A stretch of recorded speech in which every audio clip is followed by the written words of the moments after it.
Коллеги, у меня просьба, протестируйте, пожалуйста, звук у Андерса Оскала.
Hi, Anders. Yes, we see you and hear you very well. You can start.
Seminar, international seminar on the intellectual property rights of indigenous peoples to knowledge, cultures, and languages in the times of digitalization. And indeed, intellectual property is very important, but it is not so easy and straightforward to work with it, as we shall see today. But this seminar then provides, hopefully, an opportunity for all Arctic indigenous peoples to work together on this topic, which is and will be even more important in the future. And we are also delighted to have as partners in this process the World Intellectual Property Organization, which will speak later today. We have a range of speakers today. I will myself lead this first session. And I would like to also say that we are very thankful for those who are flexible in terms of the time zones. We realize it's early for some and late for others. And I will moderate this section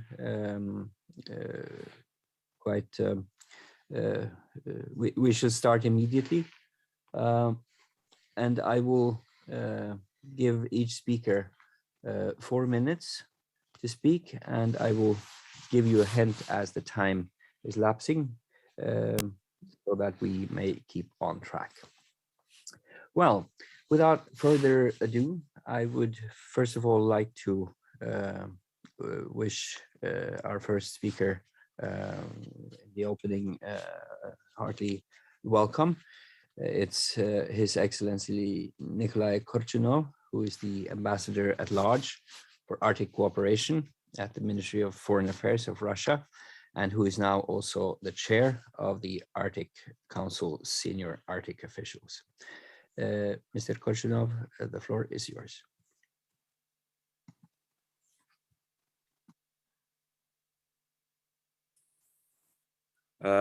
Good morning, good afternoon, good night, dear Arctic friends, colleagues, organizers, and participants of the international seminar, Digitalization of the Linguistic and Cultural Heritage of the Indigenous Peoples of the Arctic.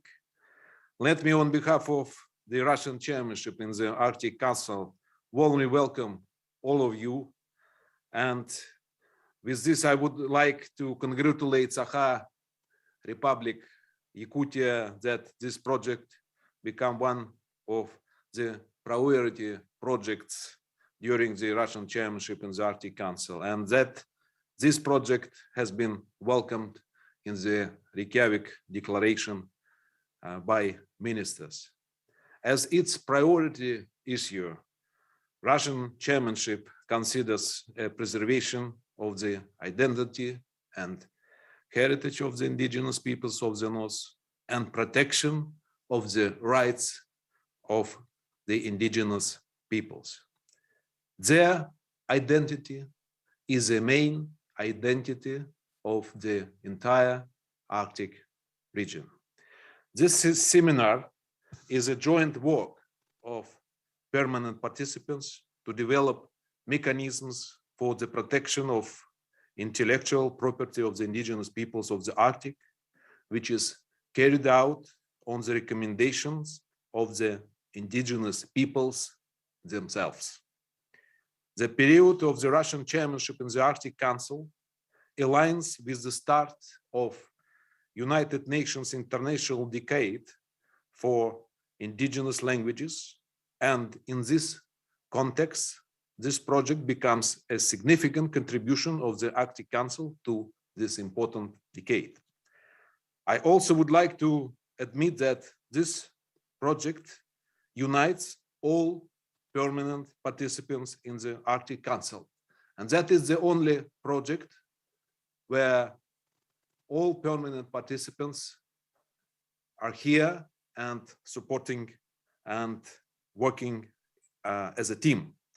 We need more cooperation and more projects like this, where people could work together on important issues for a better future for the Arctic region and its people.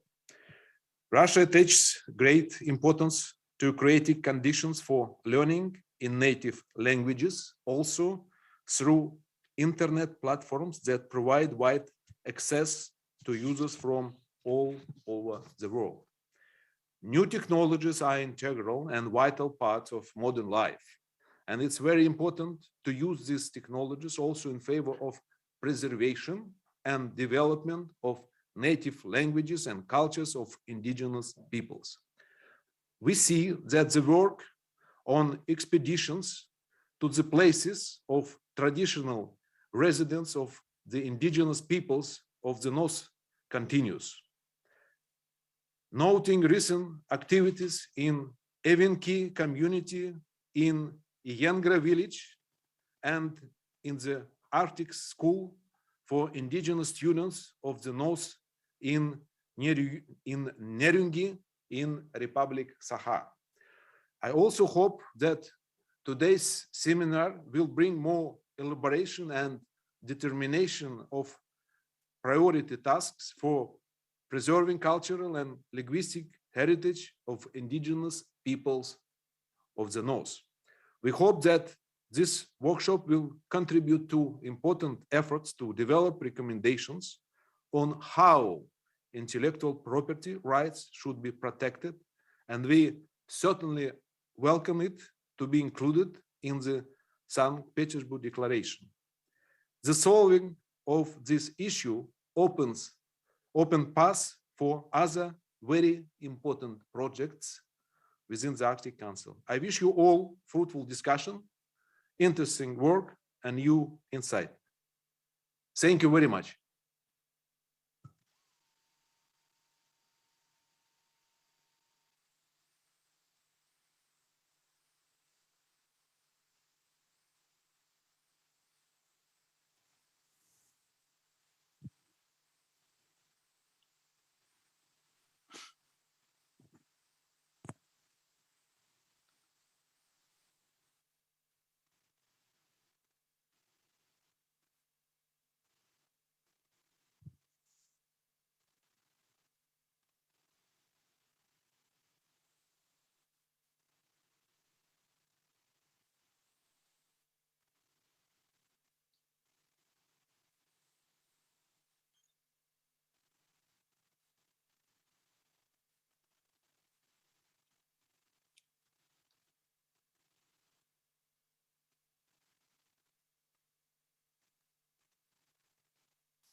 Dear participants of this international seminar, Anders Oskal has some challenges with with the mic.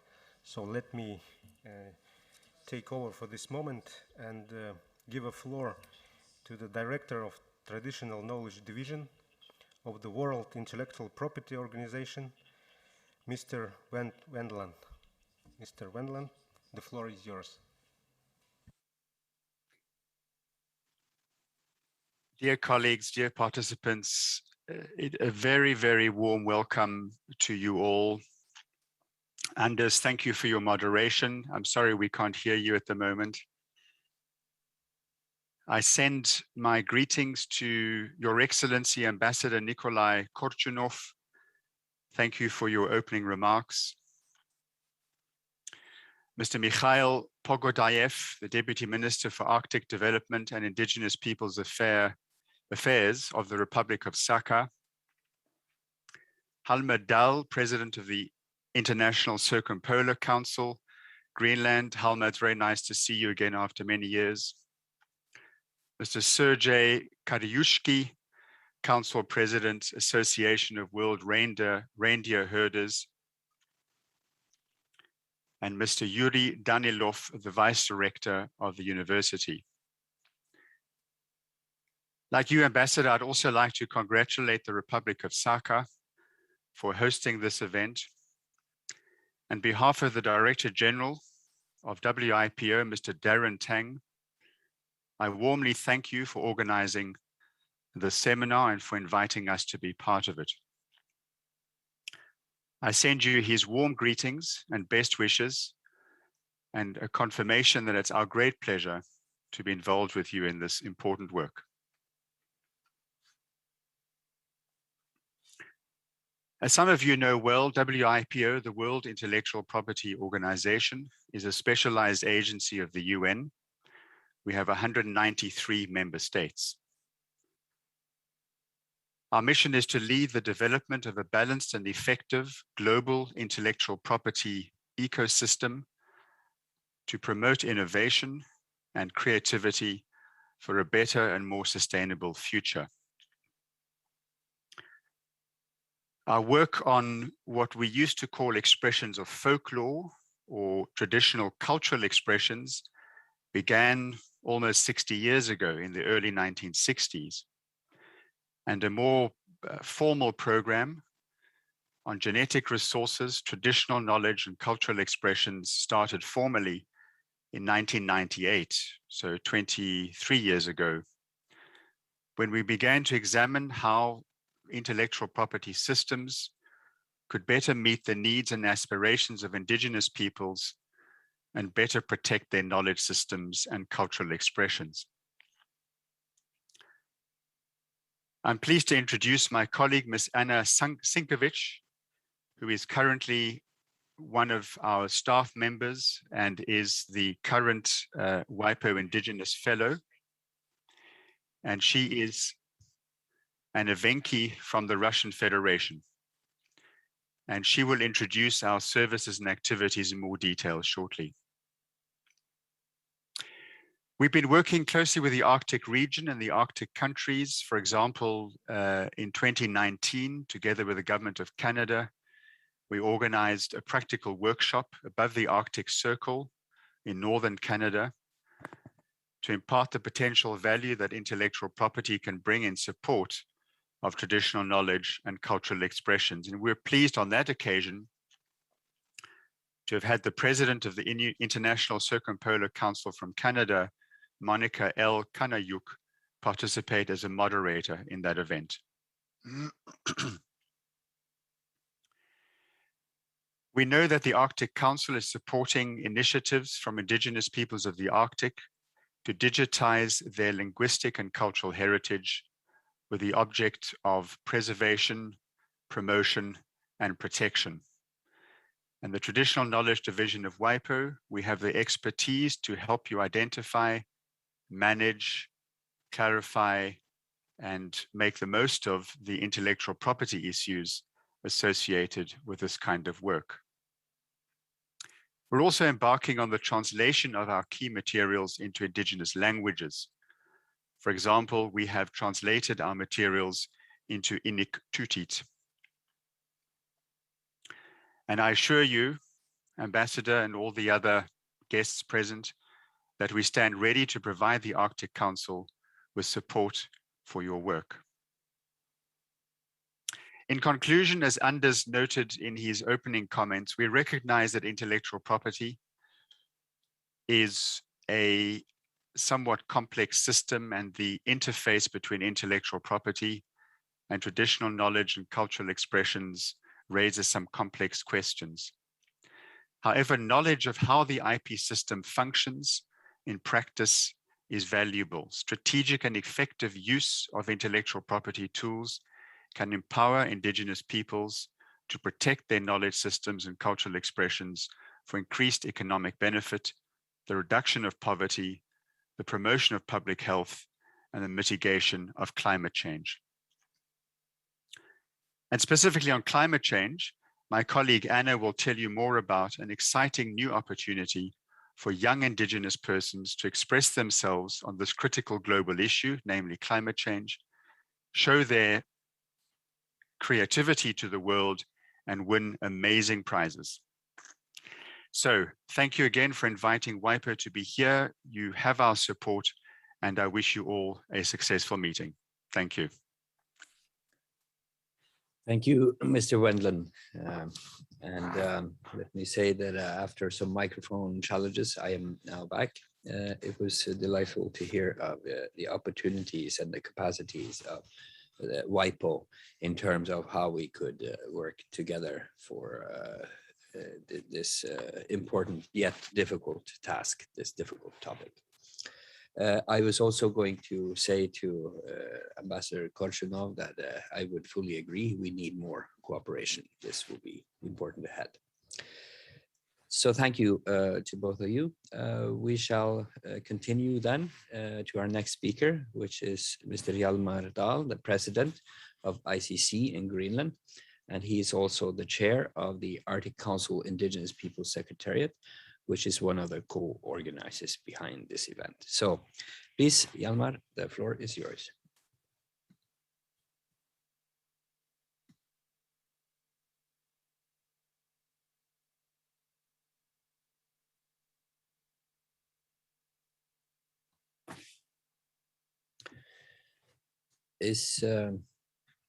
I'm not sure we have Hjalmar with us. All right.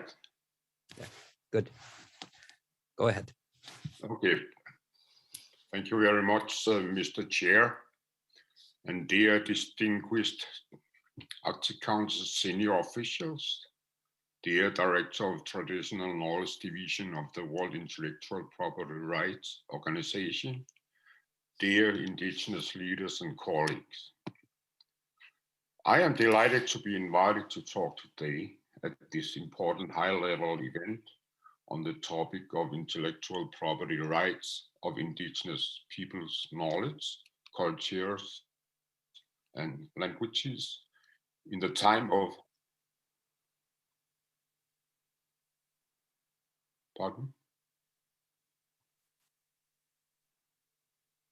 As an Arctic Indigenous leader, I can't stress enough the importance of preservation and development of the languages and cultural heritage of Indigenous peoples in the Arctic. As we approach the United Nations International Decade of Indigenous Languages that starts next year, there is a great opportunity to highlight Arctic Indigenous languages and the necessity of protection of intellectual property rights of Indigenous peoples, among other Indigenous rights. Indigenous peoples' knowledge has always held significant value of the Arctic Council. The Ottawa Declaration from back in 1996 recognized the traditional knowledge of the Indigenous peoples of the Arctic and their communities, and took note of, I quote, of its importance and that of Arctic science and the research to the collective understanding of the circumpolar Arctic, end quotes. Currently, we have principles on the traditional knowledge of Indigenous peoples in the Arctic, but not yet principles on the indigenous intellectual property rights in the Arctic. The permanent participants generally created the Ottawa Traditional Knowledge Principles back in 2015 to provide guidance for the use of indigenous people's knowledge. This document continues to make important contribution of the use of indigenous knowledge systems in the Arctic. The permanent participants in their respective organizations have worked with these themes, just to highlight a few examples. The Sami Council has a long history working with intellectual property protection from the viewpoint of copyright and trademarks, especially with regard to Duuji Sami Handicrafts.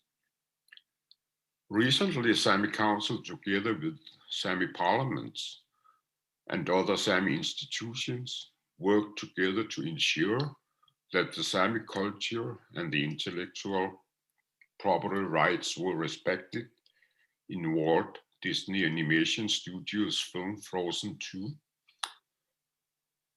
It was the first time when actual negotiations took place and resulted on organized cooperation between different parts of the Sami community and the Disney filmmakers. Inuit Circumpolar Council has actively monitored developments involving Inuit intellectual property rights, including traditional knowledge, innovations and practices, and cultural expressions and folklore via regular participation in the WIPO Intergovernmental Committee on Intellectual Property and Genetic Resources. The traditional genetic resources, traditional knowledge and folklore. The process aims to set of policy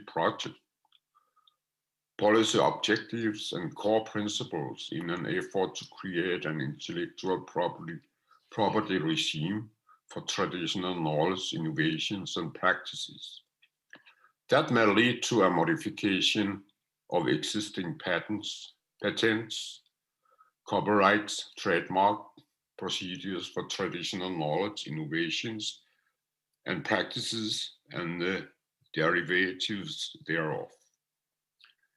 This fall, ICC hold workshops to develop circumpolar protocols for equitable and ethical engagement of Inuit communities and indigenous knowledge.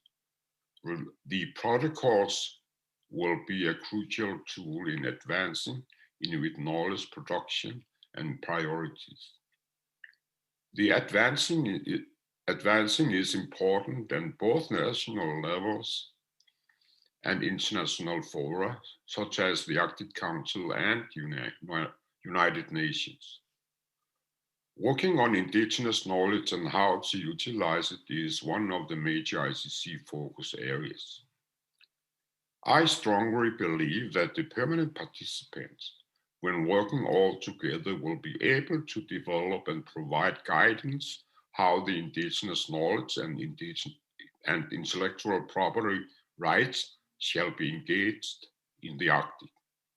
We will be inspired by today's seminar and cooperation with the World Intellectual Property Rights Organization. The upcoming training, I'm finishing soon. The upcoming training program on intellectual property management for indigenous peoples in October 2021 gives the permanent participants unique opportunity to advance our joint work. I am convinced that this process will serve Arctic indigenous peoples and benefit the Arctic Council. I wish you a successful seminar and thank you for your attention. Unfortunately, I have to inform Mr. Chair that I have to reach my flight from Copenhagen to Oslo this morning, so I will leave you very soon from this meeting. Have a successful meeting a day. Thank you. Thank you, Hjalmar, for your words, and we welcome you once again back to Norway later today. We shall continue in our program, and the next speaker is Mr. Sergei Kharichi, who is the president of the World Council of Association of World Reindeer Herders. Sergei Nikolaevich, please, the floor is yours.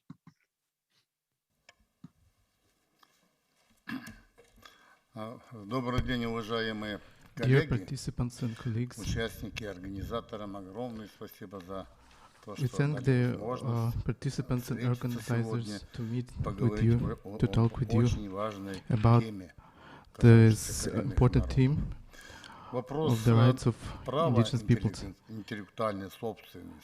The question of Я indigenous думаю, rights, навряд ли среди наших участников найдется кто-либо, который может отрицать.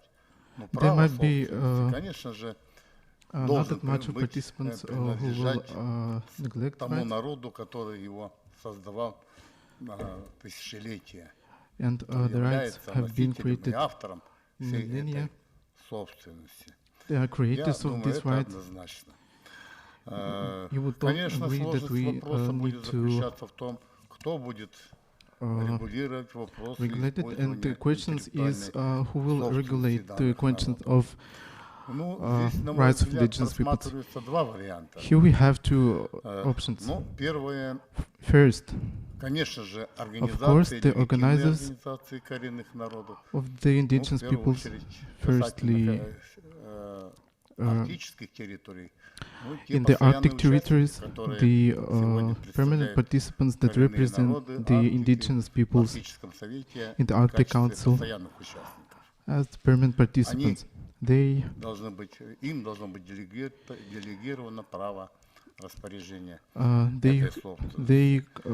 Есть could второй inherit the вариант. rights of В органах власти, начиная с administering these федерального, rights регионального, местного самоуправления имеется.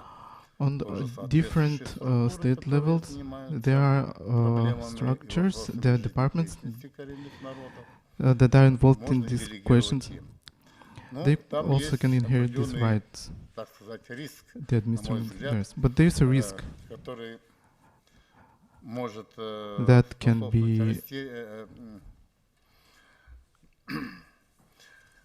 неправильное использование that can be misused этой собственностью. of these properties. Поэтому абсолютно правильнее будет, So, если мы It это should be право right if this right делегируем will be легитимным passed to общественным движениям коренных legitimate народов. organizations of indigenous peoples. Следующий этап, конечно же, это сбор Next stage is the и collection составление реестра интеллектуальной собственности. and making громадная, the кропотливая работа. register Ну, of здесь, понятно, в обязательном intellectual порядке property, должны подключиться в помощь общественным and движениям, the органы власти, communities, управления the на всех state уровнях, government should государственной help системы. in this Ну, question. тем более это Of потребует course, определенных финансовых вложений, this will require financial support, организациям коренных народов не обойтись. and Я the полагаю, уважаемые indigenous коллеги, people's это очень organizations важная will тема. need to use that. Мы же с вами понимаем, We all understand такая that собственность имеется which на планете Земля у property каждого народа. is in the Сегодня Earth форум, for the each nation, представляющий And this арктические forum, территории планеты, which represents Arctic territory of the planet. разговор о коренных народах And now северных территорий. we're discussing the Особенно, nations что of касается northern territories. малочисленных народов, Concerning российского indigenous peoples of государства, Russian да, и других Federation зарубежных северных and стран, different речь идет о носителях countries overseas, редких языков. we can talk about the natives of Традиционных знаний в области, скажем, охраны здоровья, small в области indigenous peoples. здоровой пищи, We в also need to области discuss обеспечения the безопасности, food при проживании в экстремальных условиях, in the extreme conditions Все questions это and issues. требует кропотливой работы. All of И this вот наши needs организации, detailed которые work of our мы, organizations занимаемся сферой жизнедеятельности особой категории коренных народов, which is involved in the lifestyle issues, nomadic people issues, жизнедеятельности коренных народов на северных территориях. the Arctic Мы territories. We достаточно работу проводим для того, чтобы make вносить свой a вклад в lot of общую work копилку to добрых дел коренных народов, организаций, give которые benefit to представляют these organizations в Арктическом совете in Arctic эту Council, категорию жителей this арктической category зоны. of Я искренне желаю, уважаемые population. коллеги, I wish you работа действительно that предстоит the work грандиозная. И, как will be сказал enormous Николай during Викторович these Коршунов, seminars. As Korchunov Nikolai Viktorovich said, это направление нашей общей работы, оно this the позволяет дать direction of зеленую our улицу по combined work многим направлениям will result in many работы для всех тех, кто участвует, directions, ну, хотя бы в этом сегодняшнем очень важном at least семинаре. Я in this желаю всем вам, very коллеги, important seminar. I wish to all of you успешной работы. Я думаю, a fruitful work. I сегодня think достаточно грамотных юристов there will во be всех very северных good странах и территориях, lawyers которые in сформулируют our Arctic наши regions that will пожелания formulate коренных народов and при the разработке правовых механизмов needs of the indigenous в peoples сфере on the пользования mechanisms интеллектуальной собственностью of коренных the use of intellectual property of Спасибо. indigenous peoples. Thank you. Thank you to Sergei Nikolaevich for those words. We shall continue with our speakers list. And the next one to be invited on stage is Yuri Danilo, which is the Vice Rector for Science and Innovation at the MK Amoso Northeastern Federal University, NEFU, which is also one of the partners behind this today's seminar. So, Dr. Danilo, the floor is yours. Спасибо. Thank you. Уважаемые коллеги, Dear colleagues, разрешите прежде всего let поблагодарить me вас за thank организацию you for the международного organization of семинара, this international seminar проводимого в рамках Северного is, форума устойчивого развития, held и within поздравить всех нас, всех вас Northern Sustainable с Development Днем Forum. государственности Республики And let Саха-Якутия. me congratulate you on the Передать наилучшие поздравления и пожелания Sovereignty Day of успешной работы Yakutia. от And I would like ректора to Северо-Восточного федерального университета Анатолия Николаевича Николаева. give you the congratulations from our rector of обладает всеми NEFU, ресурсами Anatoly и эффективной системой Николаев. управления интеллектуальной собственностью. Центр интеллектуальной собственности университета The выполняет intellectual широкий property, спектр работ по вопросам обеспечения правовой охраны объектов интеллектуальной собственности, the включая protection of подготовку, intellectual оформление property и rights подачу заявок на is a патентование very и important регистрацию question in интеллектуальной и промышленной the собственности, university. осуществление патентно-лицензионного обеспечения, интенсификации процессов генерирования результатов The интеллектуальной generation of деятельности, intellectual вузовской right научной in среде и более широкого ее universities and вовлечения for the в wide инновационные процессы.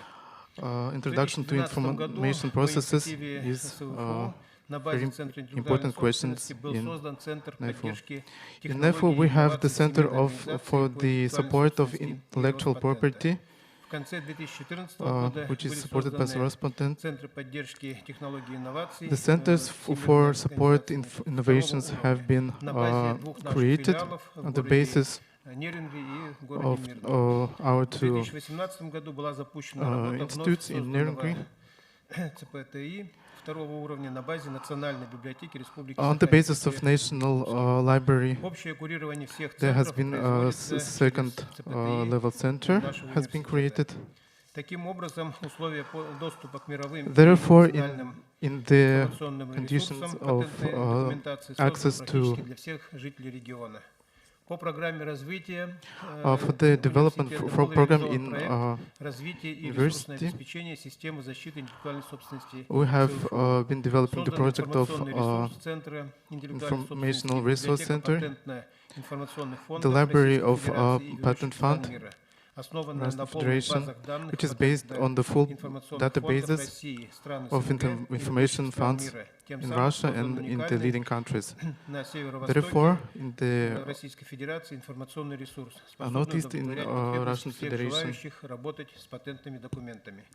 Кроме того, библиотека располагает патентными Therefore, документами Всемирной the library организации has по the интеллектуальной documents собственности on the ВОИС, intellectual Европейского property патентного from ведомства WIPO, ЕПВ, Великобритании, США, Германии, Франции и Японии. the documents from По итогам 2020 Great Britain, года Japan. университет включает в себя The включает в виде university нематериальных includes активов the 670 объектов intangible интеллектуальной собственности, в том числе actives, 224 патента, 20 114 свидетельств 114 РВМ, 260 documents for computer базы programs. данных.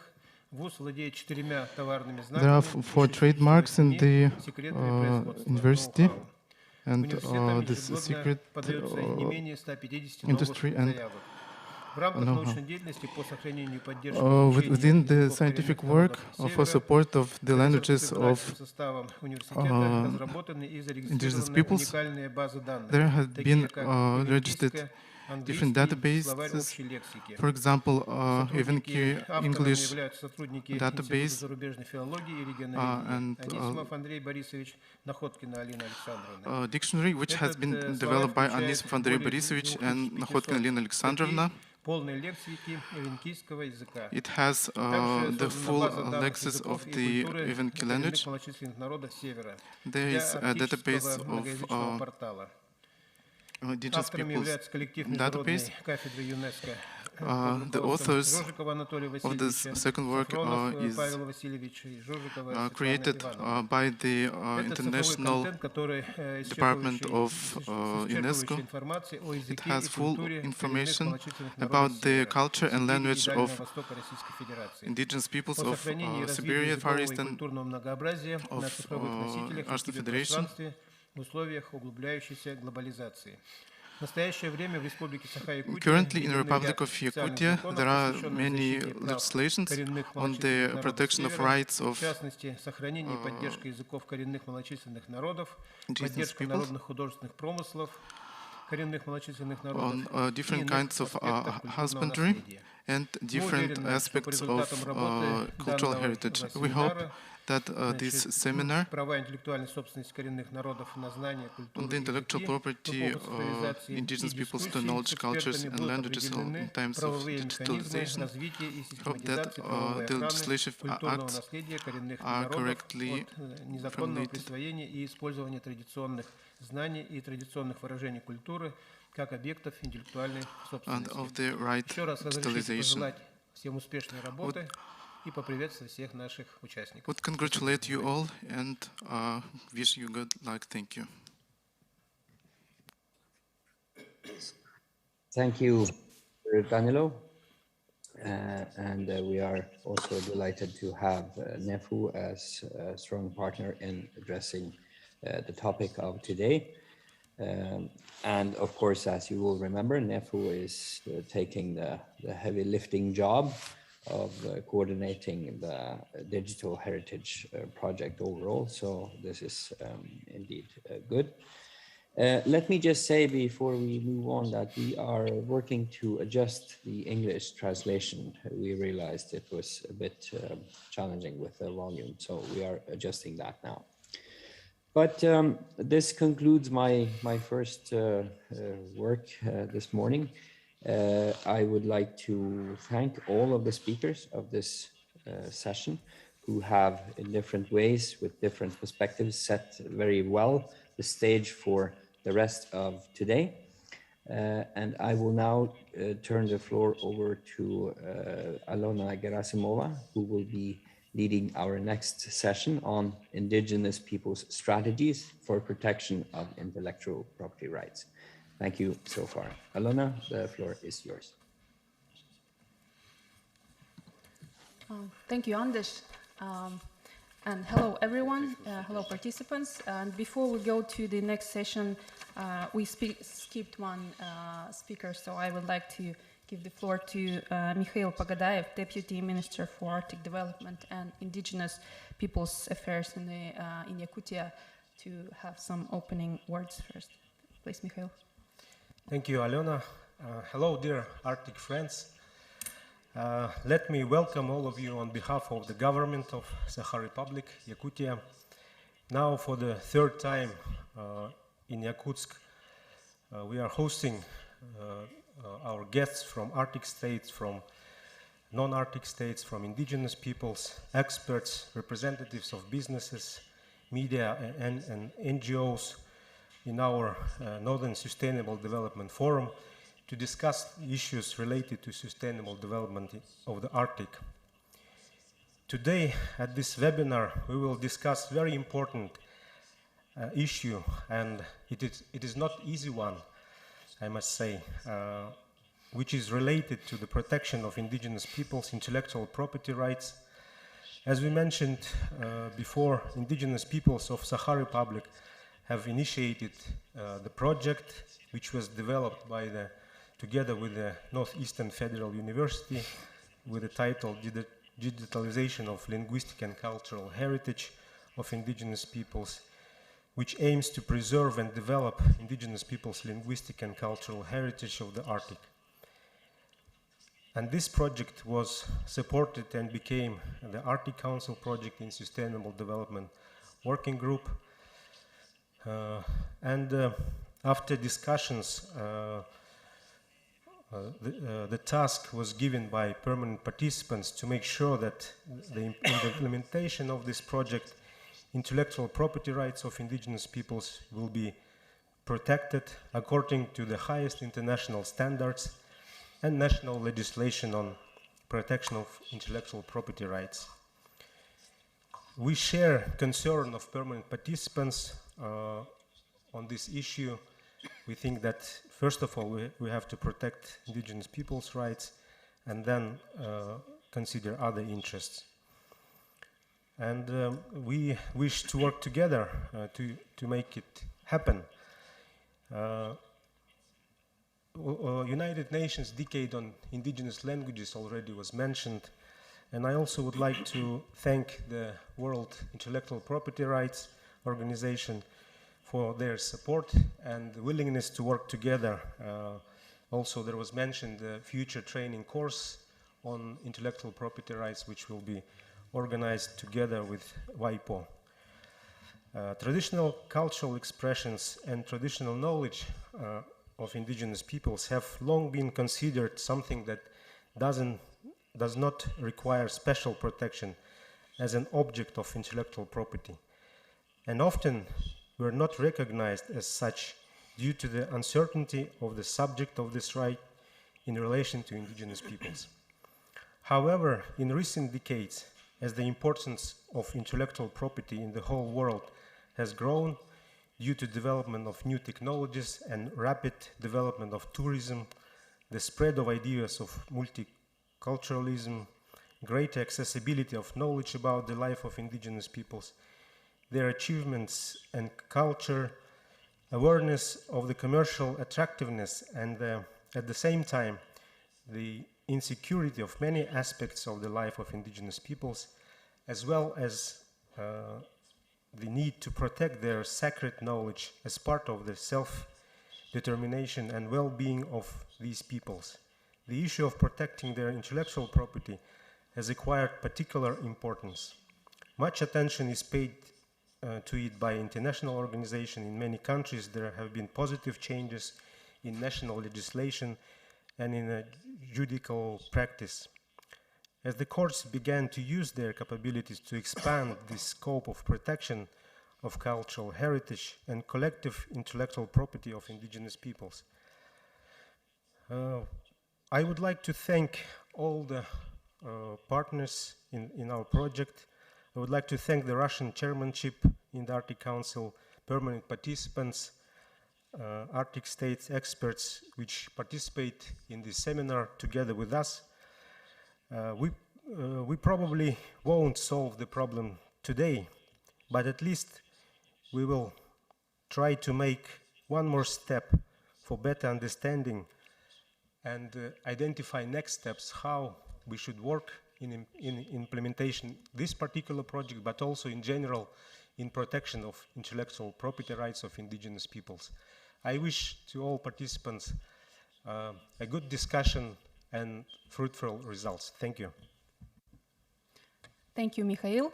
I also would like to note that Mikhail Alexandrovich has recently been appointed the Russian chairmanship Chairmanship Special Envoy for Indigenous and Regional Cooperation in the Arctic Council. So it is great to have him on board. So I will introduce myself again. My name is Alena Gerasimova. I am Indigenous Evenki, and I am Indigenous Evenki from Sakha-Yakutia, and I am Vice Chair of the Board of the Association of World Reindeer Herders.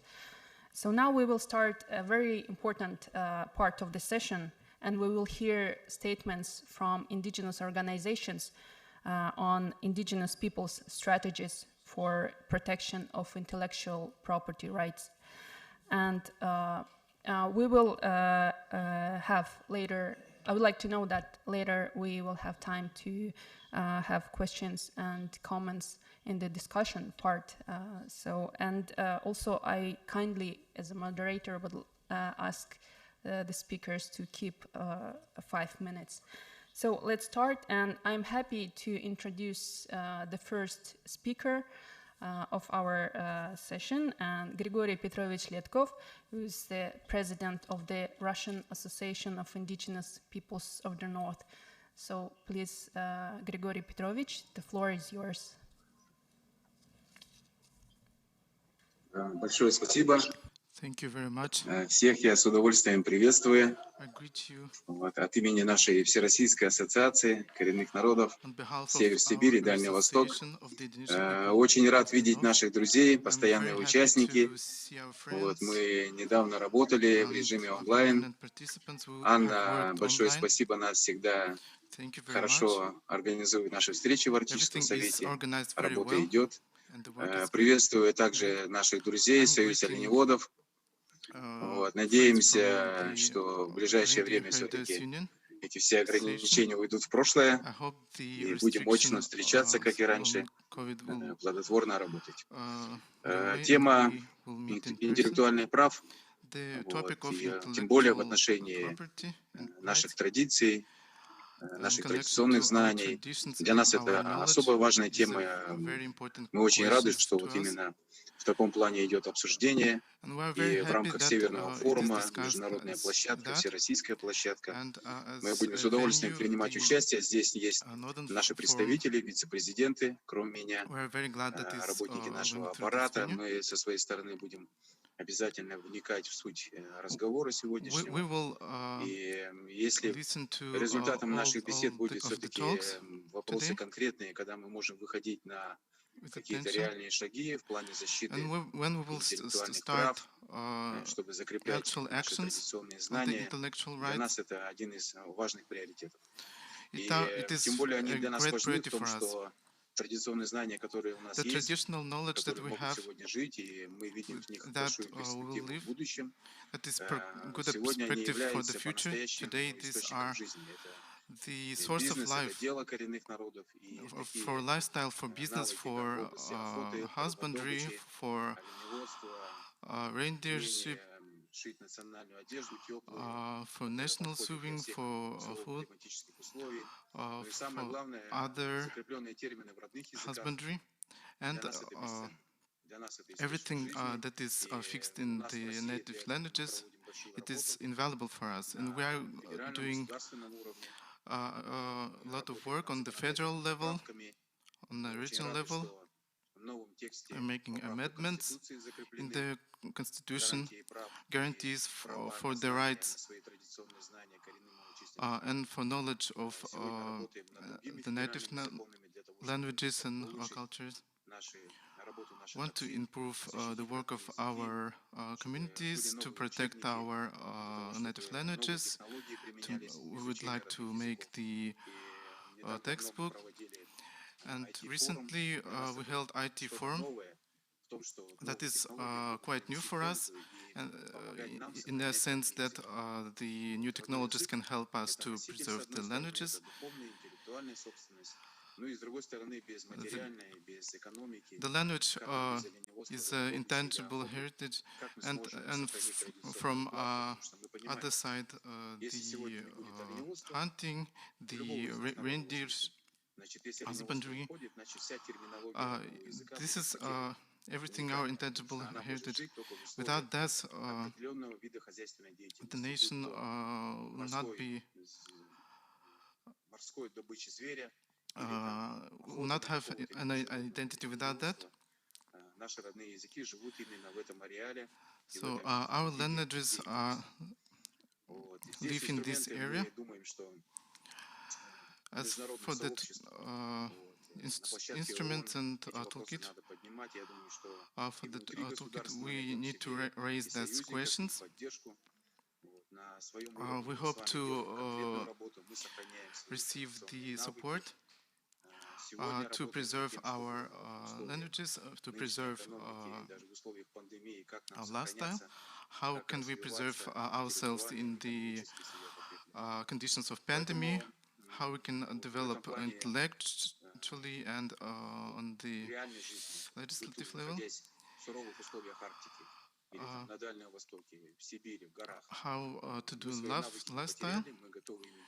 In these conditions, we didn't lose первом веке. our skills. И я считаю, что вот такие международные площадки, как Северный форум или работа на площадке Арктического совета, постоянный форум ООН, мы считаем, что сегодня нам навыки, знания, международного опыта и поддержки на таких площадках для закрепления наших традиционных навыков, для закрепления их именований, права собственности на них. Сегодня для нас, конечно, это важно. И повторяться не буду, но любой из видов материальной и духовной культуры сегодня имеет право на защиту, имеет право на свое название, закрепленное за определенным народом. Поэтому по итогам нашей встречи мы будем с удовольствием включаться в любые рабочие группы. Еще раз повторюсь, что мы приветствуем, что с нами ученые, международные ученые, Союз оленеводов, наши оленеводы. Вот такими общими усилиями мы с вами готовы дальше двигаться и работать на улучшение в итоге качества жизни каждого человека в Арктике и не только в Арктике, на благо коренных народов. Ну что, большое спасибо. Thank you very much. Если будут какие-то вопросы, готов с удовольствием в обсуждении принимать участие. Then Спасибо. after I will answer to this. Thank you. Thank you, Grigore Petrovich. Большое Very спасибо, important Григорий Петрович. statement, and it is really indeed that RIPON does great work on protecting our rights, indigenous peoples of Russia. And thank you very much again. And we really hope that the pandemic will allow us to meet in flesh, see each other, and get together again. Thank you. And now let me introduce. И я сейчас хочу представить вице-президента Совета Самов Аслата Холмберга. Yes.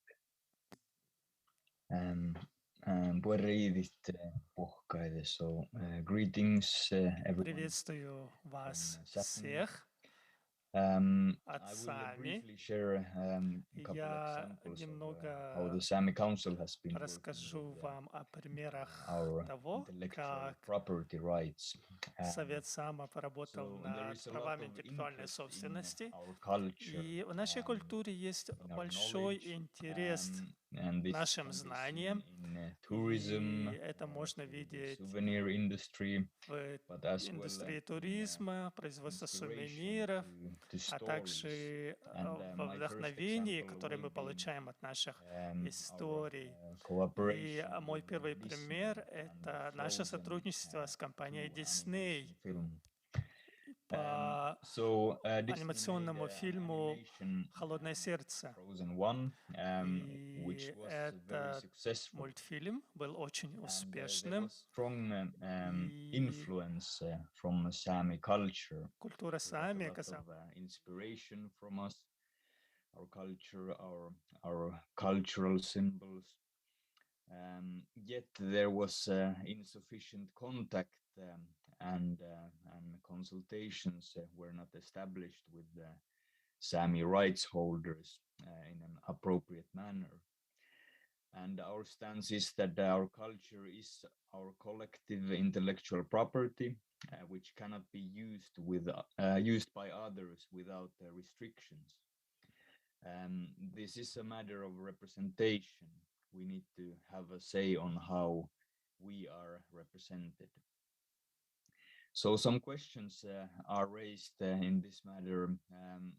What parts of culture can be used and how? And who can give permission to use our cultural expressions? Also, matters of benefit sharing are relevant to discuss.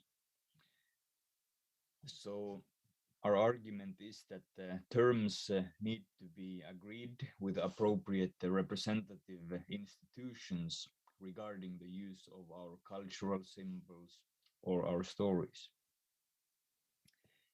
For Frozen 2, Disney decided to make a sequel to this film, and once we heard about these plans, the Sami Council, together with the Sami Parliamentarian Council, we approached Disney, raising concerns about misrepresentation, while highlighting our rights as indigenous people to our cultural heritage. In the end, we managed to establish a contract with Disney, and a Sami expert group was formed called Vertet to ensure the rightful and respectful representation of our culture. This contract included also some terms for benefit sharing. Among other, the Sami version of this Disney movie was included and made. So the outcome was satisfying to us and audiences globally, and this can be an example how good and respectful collaboration can be possible. And all actors who are interested in indigenous cultures should have respect as a starting point. Let me briefly give another example that comes to the Sami Handicrafts or Sami made trademark. So the Sami Council has been working to establish a Sami Tuetji trademark to ensure that our traditional handicrafts are dealt with in a respectful way, and that tourists who want to buy proper Sami-made handicrafts can be ensured what is actually made by a Sami. So these trademarks are to make sure that the Sami Tuetji is for traditional handicrafts made by Sami person, and people can apply to use this trademark in their products. And then Sami made is for more modern products that are made by Sami, inspired by Sami culture. I think my time is about up, so I think I can wrap up by saying that we need to be active agents when it comes to our intellectual property, whether it's cultural heritage or our knowledge. So there need to be proper terms agreed with the proper institutions on how to do that in a respectful manner. Thank you. Thank you very much, Aslak. It was really great to hear about your experience in Sapmi. I think that also one of the goals of this seminar, that different indigenous organizations and peoples also can get together and share their experience and learn from each other. So thank you very much. And now the next speaker from the Inuit Circumpolar Council, Chukotka, the chairman of the coordinating council. And I would like to give the floor to Lyubov Tayan, please.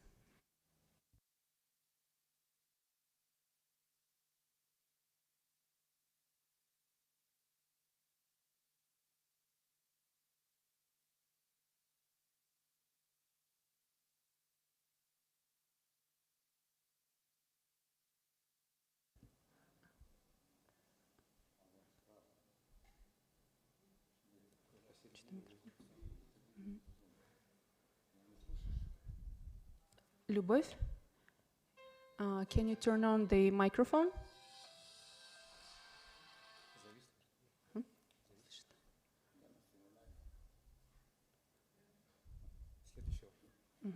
Okay, let's move, and then I would like to give the floor to Liza Mack, the Executive Director of the Aleut International Association. And we will go back to Lyubov after she's on again. Please, Liza.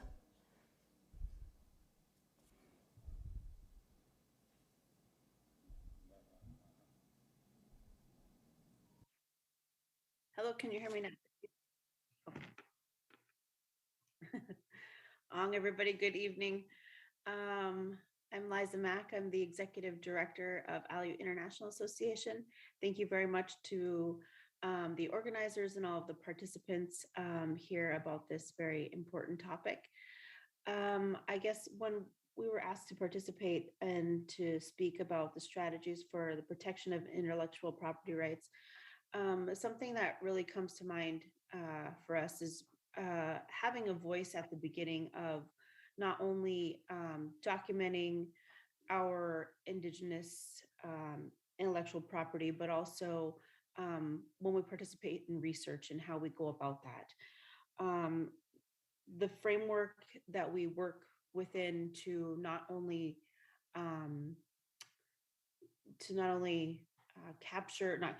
but to keep this cultural knowledge that we have, and to do it in a way that is respectful of our elders and our past generations, but it has to embody that cultural framework, and it has to it's part of our lifeways and our storytelling, and to be able to make sure that the process that we have for documenting this and also holding it and keeping it and also sharing it all has to be part of what's written. We need to be able to make sure that we have, free and informed consent at the beginning of any kind of documentation, digitization of our languages and of our knowledge.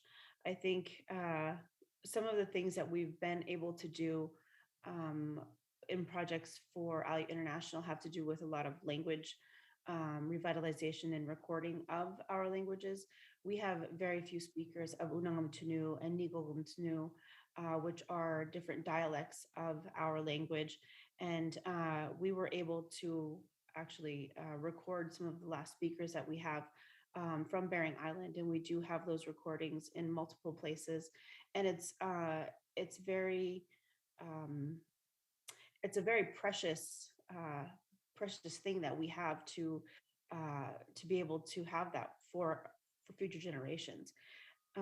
We actually visited the University of Alaska Fairbanks and their language and library department, where we were able to listen to some glass recordings from the early 1900s that we would have never been able to listen to prior to that time, and it was a very humbling experience to hear our ancestors and hear the language and hear that it was still the same, and those are still things that we still parts of our language and part of our songs that are still within still practiced today. And so so even though it's something that is from so long ago, it's still so very familiar. And so I think that it just kind of speaks to the importance of this project and to the importance of being able to have a seat at the table as we talk about how we're going to digitize language and knowledge, and also what that means and who has access to that, and making sure that that's all part of the conversation from the beginning. So a lot of the stuff that everybody else has said, I think that it's all very important. The cooperation, the communication, also the examples that we already have here. I mean, those are great things that we've already accomplished, and I think that it does set the framework for doing good work going forward, and what is possible, and that the knowledge and the the life ways and the worldviews that are held within our own cultures are really important, and that can't be lost in translation. And so by being able to be part of the process as to what we will do with this knowledge, I think is really important. So thank you. I appreciate having your time and for being part of this conversation. Thank you very much, Liza. Thank you very much for being with us. I believe it's very late at your place. But now we got the information that Lyubov Tayan is online again. So please, I'd like to give the floor to the chairman of the Coordinating Council of the Inuit Circumpolar Council, Chukotka, Lyubov Tayan.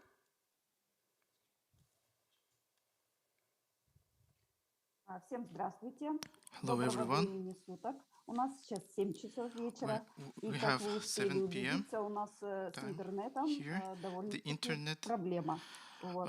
Поэтому я сейчас буду быстро говорить, чтобы быстренько успеть вам передать. Потому что у нас связь сейчас скачет.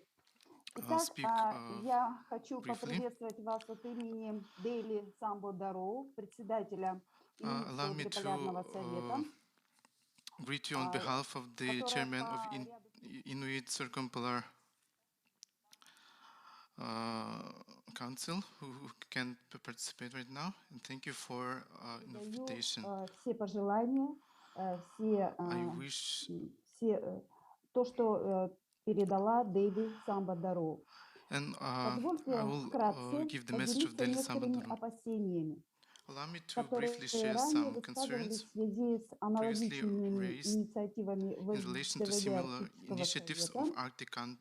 в рамочной конвенции ООН по изменению климата и в других местах.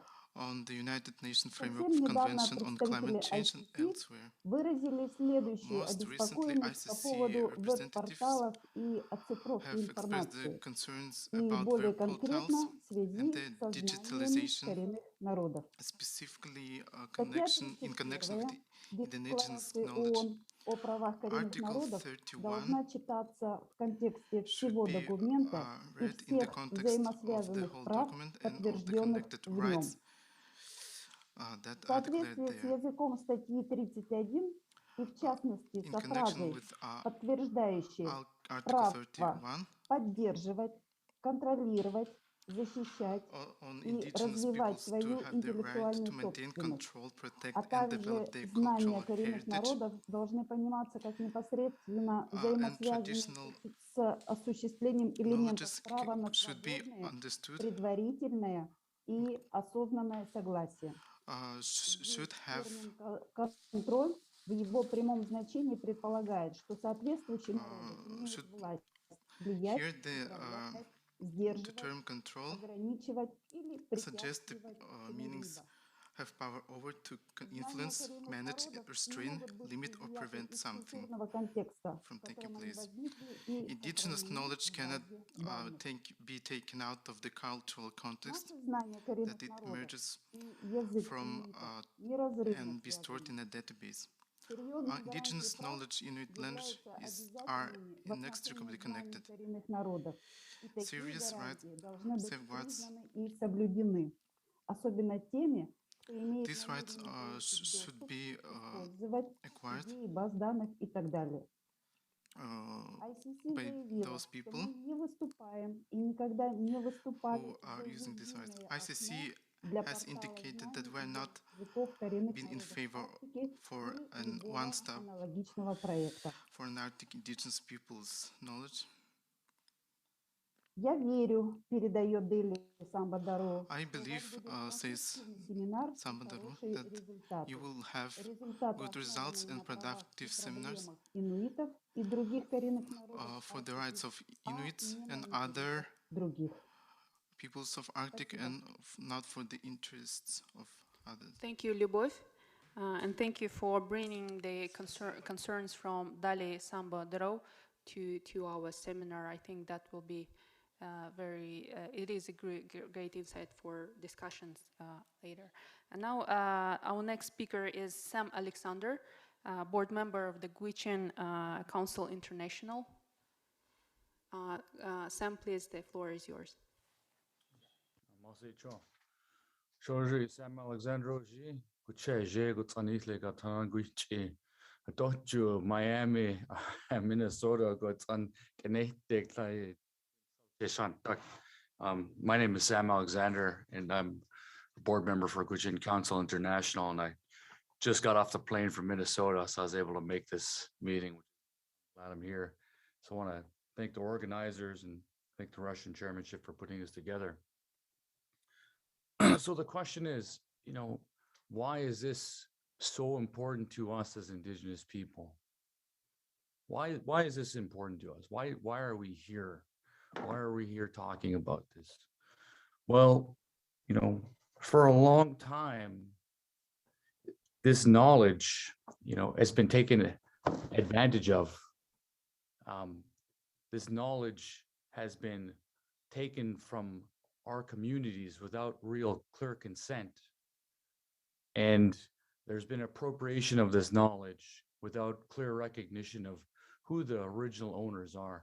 And we have to think of this knowledge.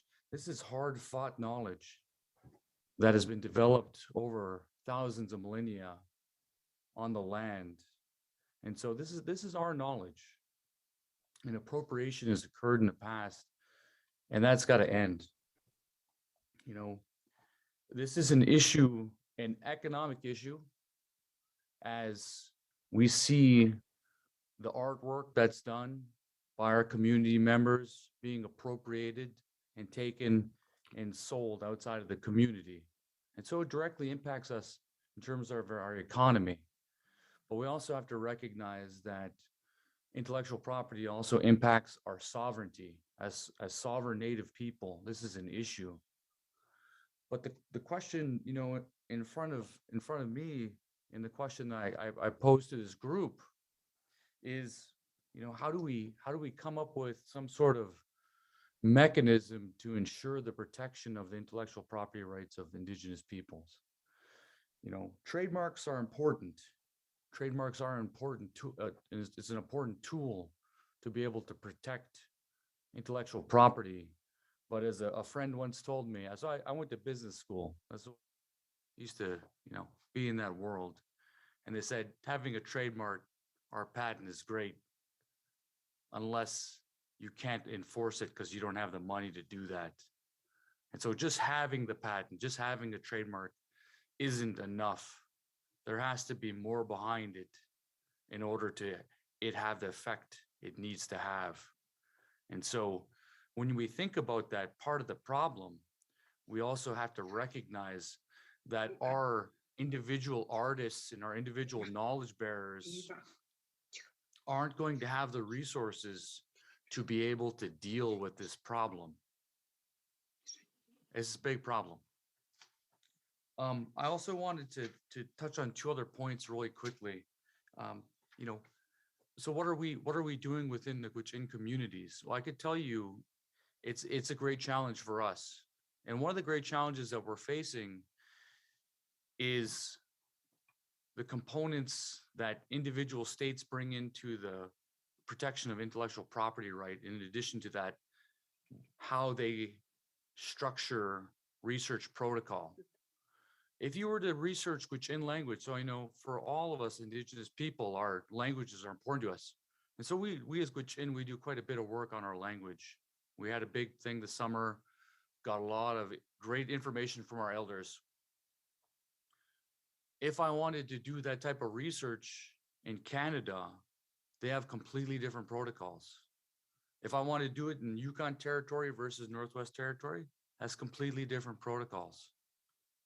And so that's a great challenge.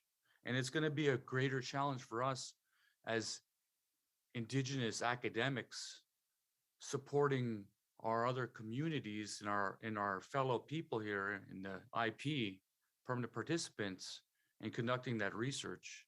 And so we need to have a conversation about how do we lessen the barriers to be able to conduct research that is the research we want to do.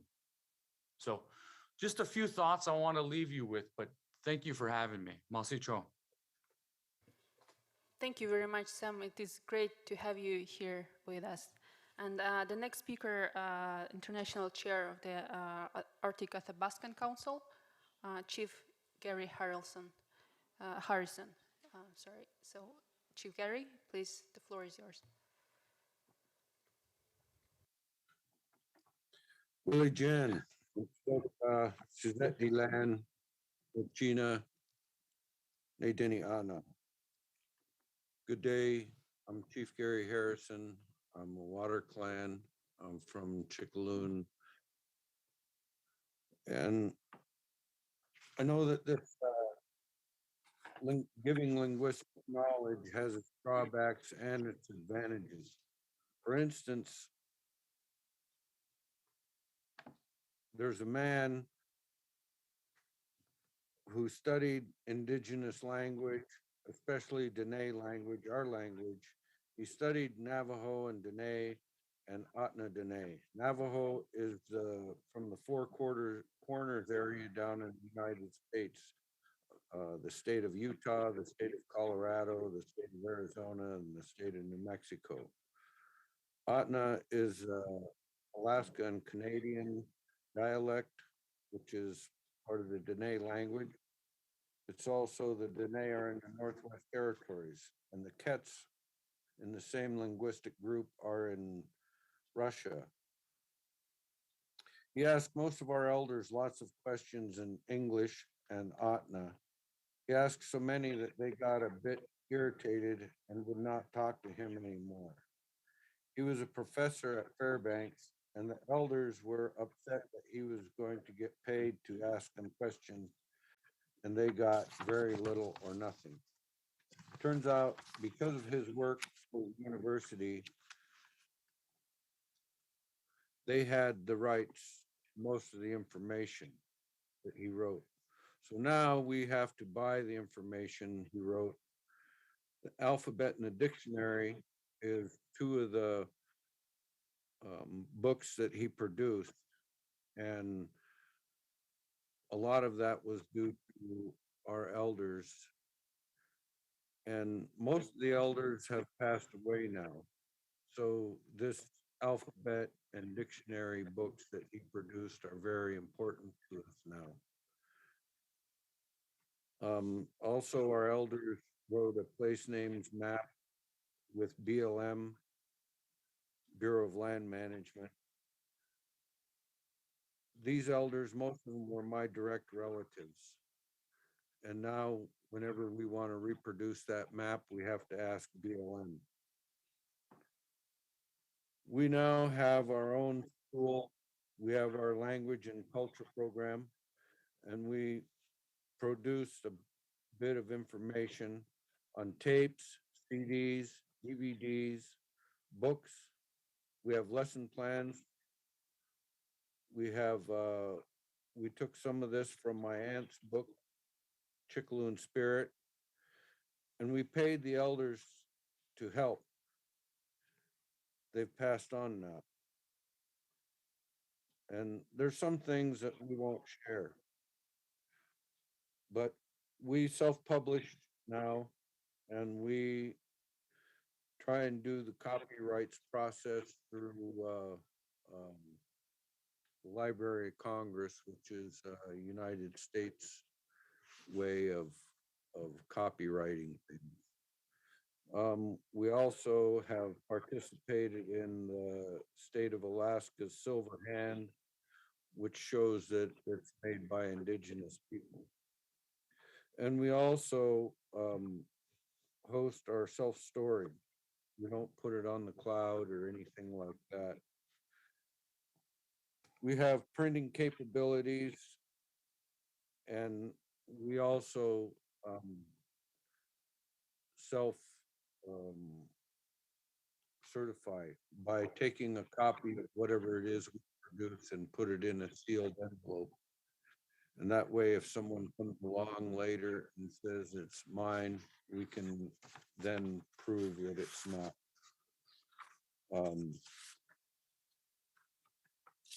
Also, right now, the International Indian Treaty Council is having a dispute over the use of their logo, the sacred Chinoopa on North and South America or Turtle Islands. So there's always someone trying to make money off of other people. And in this case, many people have made a lot of money off of some of the indigenous people's work. And that's one of the reasons why I believe that ICC has grave reservations about starting this program. But as I said,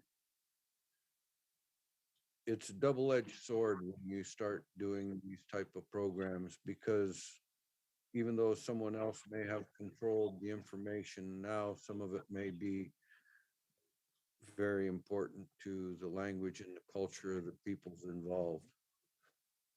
Thank you. Chinan. Thank you, Chief Gary. And to our last speaker, Secretary General of the Association of World Reindeer Herders, Anders Oskol, please. Thank you. So I'd like to first say that I'm very happy to see our friends from the Arctic and the permanent participants. I do hope we will be able to meet also in the physical soon enough. First of all, I would like to reiterate something Hjalmar said, that he could not stress enough how important it is to preserve our cultures, our languages, and our heritage. And for reindeer herders, this means preservation of nomadism. It means preserving our way of life and our civilization. Reindeer herding has carried languages and cultures of our peoples since time immemorial. And the Evenki, reindeer herding Evenki, have a saying which goes something like this, that if we have reindeer, we have an ethnicity. And similarly, also the Sami, we have some stories to tell our children, which relates to how the Sami people made an agreement with the reindeer in the beginning of time, where we agreed to take care of each other. And so if you ask what is the best strategy to protect our intellectual property, I say it is to uphold our agreement with the reindeer and to keep our nomadic way of life. And that, of course, is increasingly difficult, as we are now really in a time of unprecedented change in the Arctic. I would like to address also something towards WIPO, our partners here, because I understand that there is underway a new regime for patents and other legal frameworks to protect intellectual property. And I think our friend Sam Alexander and Chief Gary were onto it as they were discussing some of the challenges with such regimes. To us, a big challenge here is that it's ephemeral, meaning that, for instance, a patent will last only for a limited time, after which it will be released. And I think in light of the histories of our people in the North, with 10,000 years history in the Arctic, it's also a very, very short time. Now, insofar as we see our intellectual property as heritage, it's clear that we cannot use those kind of mechanisms. So I think what we need to also discuss is the need for another system which takes into account the specificities of our knowledge systems and our heritage, and keeps it in a more safe way for a much longer period. One of the areas that we have been working with a lot is that of food, the traditional food systems of reindeer herding peoples, but also other Arctic indigenous peoples. And we see that as an area of great potential. But at the same time, we can see, for instance, in Scandinavia, that there are products, for instance, in grocery stores, which are, I would say, in part alienating reindeer herders. So products being presented as linked to the Sami, sometimes being presented with Sami insignia and so on, which doesn't really have anything to do with our food culture. So that's one thing, the misuse, misrepresentation. But another thing is that our traditional indigenous knowledge is not used very much for developing economies on the local, regional level. So that's also why we would like to work with WIPO and others more to see how we can find better ways to protect our knowledge and our food culture and understanding. Another area which we are concerned with is that of research, science research. Is there a universal right to document our cultures by researchers? Sometimes it would seem so. Now, don't misunderstand me. We do enjoy the attention given from national research institutions, universities, and so on. But we can see a long stream of researchers entering our communities, reindeer herding communities, with their microphones on. And the Association of World Reindeer Herders have called to create an ethical code of conduct for researchers in the Arctic. Because we see that sometimes, well, we see good and bad examples everywhere, but we need to improve it. I will not say so much more, but I will round off with the question of how to protect. How do we protect our knowledge? Of course, we have some choices. We could keep it secret, the way it's been kept secret, in a sense, in our communities, in the taiga, in the mountain, in the tundra. To us, it's not an option to let others document it. So a way to really own what is ours for eternity, in a sense, is to document it on our own terms, which is why we see the digital heritage project as interesting. We try to contribute there, and which is why we also see today's topic as very, very important. So that was what I had intended to say, and once again, it's very nice to see our friends from the Arctic again, albeit only virtually. Thank you. Thank you very much, Anders. So, and thank you to all the speakers. I think that was a very important contribution to our seminar. So we heard statements from the indigenous organizations, and now we will hear from experts on indigenous people's rights. So I want to give the floor to our moderator of the next session, Professor Svein Mathisen. Thank you, Monica. Thank you, Alona. I think I have echo on my sound here, so please, if you could get rid of it or mute the mics, you know, if you're not talking. So, welcome to the next session, and now we are going to listen to the experts. Experts how to protect the indigenous knowledge and languages. And it's a great pleasure for me to show or introduce this fantastic panel of experts. We have the global best experts on the intellectual property rights with us today. We have Preston Harrelson from Tepteba Foundation. We have Dr. Vladimir Krishkov, professor in Moscow. We have Dr. Nigel Thomas Crowhall from UNESCO in Paris, Anna Sinkiewicz from WIPO in Geneva, and we have Jennifer Tyler Corpus from Niatera, and we have Dr. Anatoly Slepsov from the University in Yakutsk. I'm Svein Matheson, and I'm a biologist by training.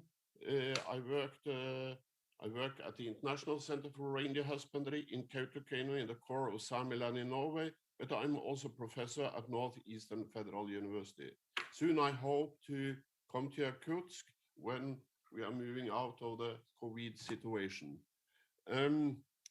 So I leave each of you to talk 4 minutes, and I need Marina and Anders to help me to guide the sections through. And we really apologize the quality of the language translations, but we speak slowly and help each other, and we will provide all texts. Those very important texts will be provided by writing after the session. So we have a clear understanding what's coming out of it. But I would really like to thank Sam Alexander. Fantastic contribution. How to protect the indigenous knowledges. And what is actually the status globally on the protection? As Anders said, we see this wave. I think he was kind of carefully and moderate. We see this wave of research project moving into the indigenous community, even here in Samiland. Yes, we are listening to Disney. We could discuss Disney and reindeer husbandry, but we have these huge activities, and there's virtually no rules of protection from researchers and from global business. There is a need for advice how to move these activities in the framework of Arctic Council further. So how to protect, what is the status? Please help us with the way forward. And I will give the first floor to President Harrelson. And I really need you to help me to open the mics. So, President, please, you have the floor. Thank you very much. And I've actually prepared a slide presentation.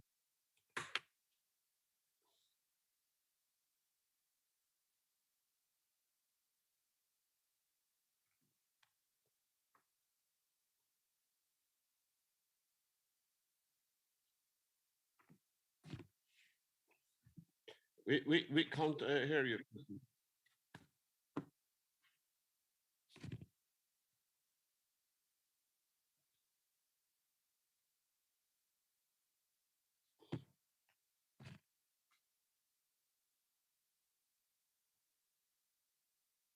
Please, President. Okay, there we go. Sorry, the host needed to unmute me. So I'll go very quickly through this. The paper is available. These are just some perspectives of somebody who's worked for over 20 years at WIPO and also 25 years or so at the Convention on Biological Diversity. And this is on the challenges for the protection of traditional knowledge, traditional culture expressions. And if you haven't seen that acronym at the bottom, it means genetic resources and associated traditional knowledge.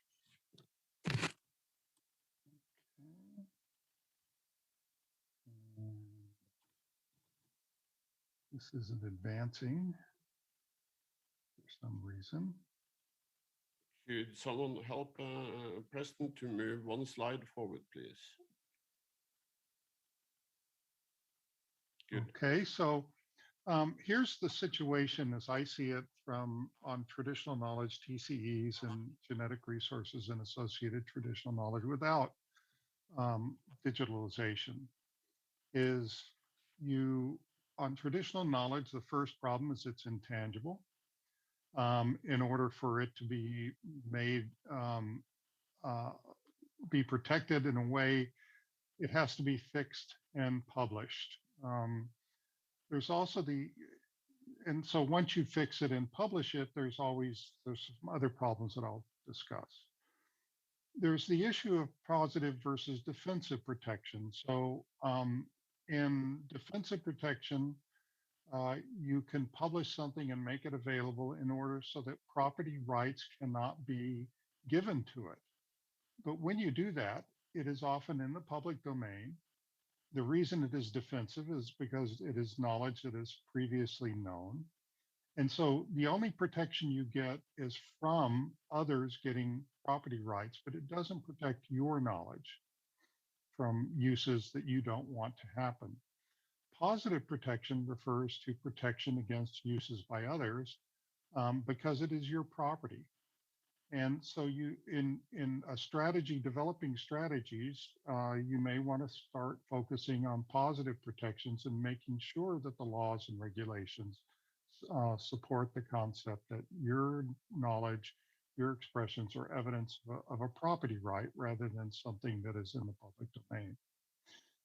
In copyright law, there's a problem of the idea versus expression dichotomy, that expressions in copyrights are protected, whereas ideas are not. Now, originally in copyright, the focus was on a whole work, but then now smaller and smaller bits of expressions are being protected. And as you get smaller and smaller, you get down to the level of ideas. And so there's a conflict between publishing something and having the expressions protected, but not having the underlying ideas protected. There's an issue of stakeholder balancing. So in stakeholder balancing, states will say, well, we have multiple stakeholders who all have rights and interests. And so multiple rights and interests must be balanced against one another. So the protection of your traditional knowledge has to be balanced against the greater good of society and getting access to traditional knowledge. And then as others have pointed out, the standard model says these are of limited duration. Now, when you get to traditional cultural expressions, there's a problem with what's I call the Penumbra of Protection. How wide is the protection around a symbol or design? The issue of derived from and inspired by, which we heard in the case of the Sami and Frozen 2 and Frozen 1. There's a problem of secret and sacred TCEs. So for example, one way to protect your TCEs is to publish a catalog and saying, these are ours, this is our property. But if they're secret and sacred, that's something that you may not want to do. So that's a problem. I'm going to skip over the genetic resources actually, because it's less germane here. It's a big issue right now in the CBD. Next slide. This is just a real quick sample of 3 different manufacturers of producers of salmon. And as you can see, these are Coast Salish-like designs, but they're not protected, even though we have a law that protects tribal designs. The reasoning is that these aren't copies of an exact design, therefore using them is not something protected. Next slide. Now, once you get to digitalization, you have many more problems. And again, I can't go through this whole set of things. Let's just focus on traditional knowledge. There's a problem of control. There's a problem of identification.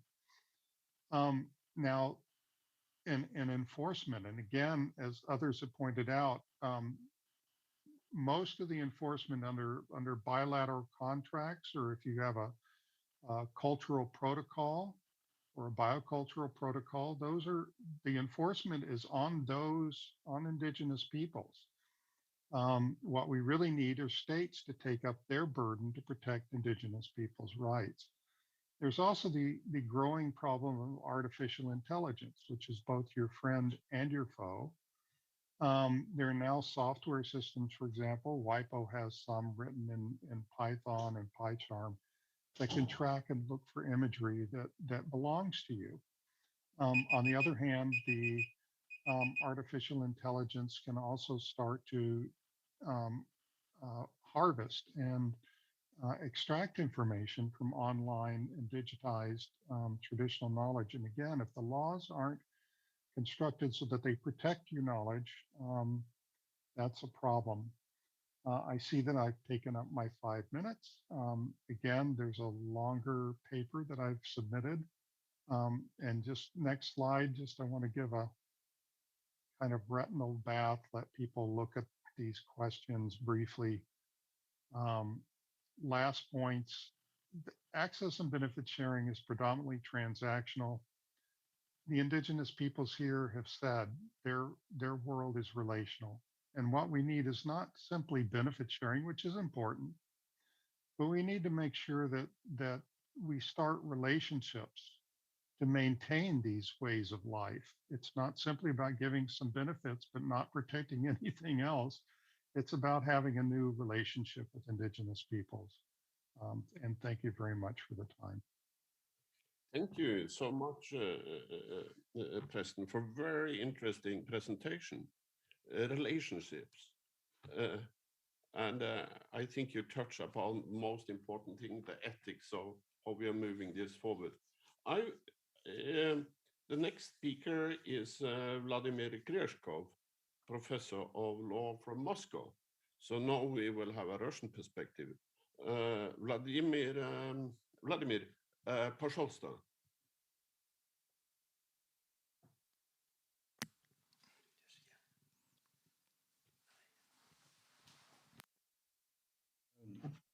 Я могу начинать, меня хорошо слышно. Can I start? Can you hear me?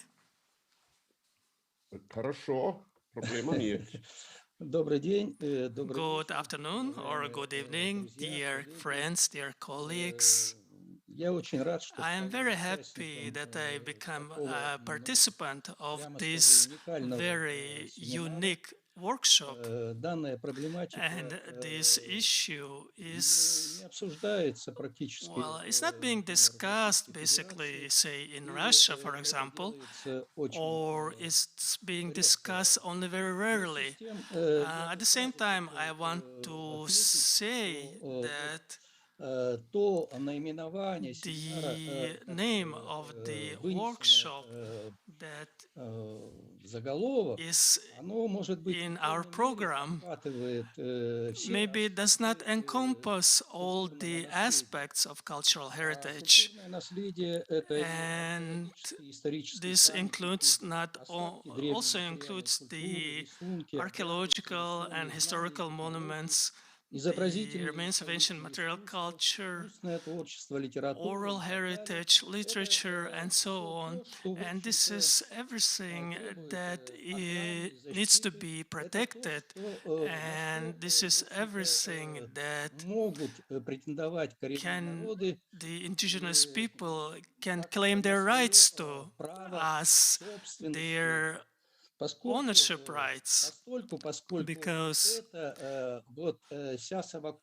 all of this, the material and spiritual culture, is that which allows or is a significant element for self-identification of these peoples as separate entities. Of course, these people must have the right to resolve the issues connected to the use and promotion of this cultural heritage. In Russia today, the issues of protecting cultural heritage, I can say, are resolved mostly in a general point. In protecting the rights for traditional nature use, traditional culture, and so on. However, indigenous people are not considered to be subjects of legislation concerning cultural heritage. For example, the Civil Code of the Russian Federation says that the folklore is not a subject of civil code, basically, if it doesn't have specific authors. And traditional knowledge is sometimes considered to be a part of folklore. The civil code, it does protect the rights concerning the individuals and companies, which can be associations of indigenous people. And I want to say that these rights can be protected by them on the basis of freedom of contract, which are declared in the civil code. And in connection to this, I have a question, for example, to the representative of the Sami Council, who has been talking quite a lot, interestingly, about the relations between the Sami and Disney on creating this animated film. And he said that they have signed, that they have had a contract with Disney, and it will be very interesting to know who was the side of the contract. Was it the Council of Sami, or was it some different institution or organization?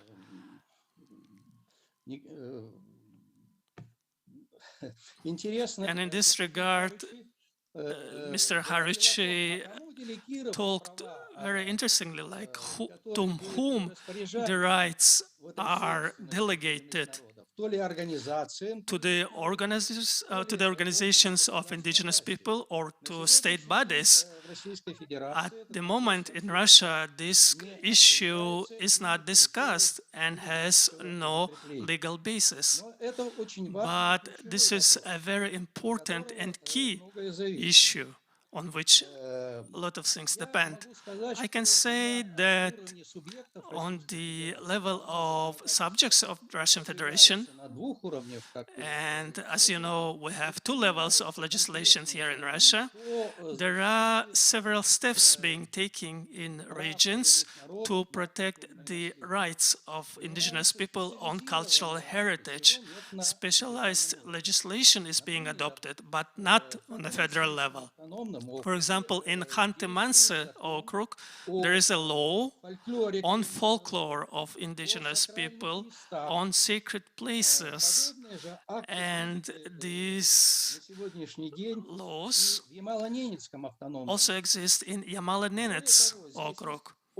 And there is a very good decree of the government on the legal regime of objects of the heritage of indigenous people. And it will be very interesting if Sergei could talk about this, because this can be the only experience, the only law in Russia with the help of which there is an attempt to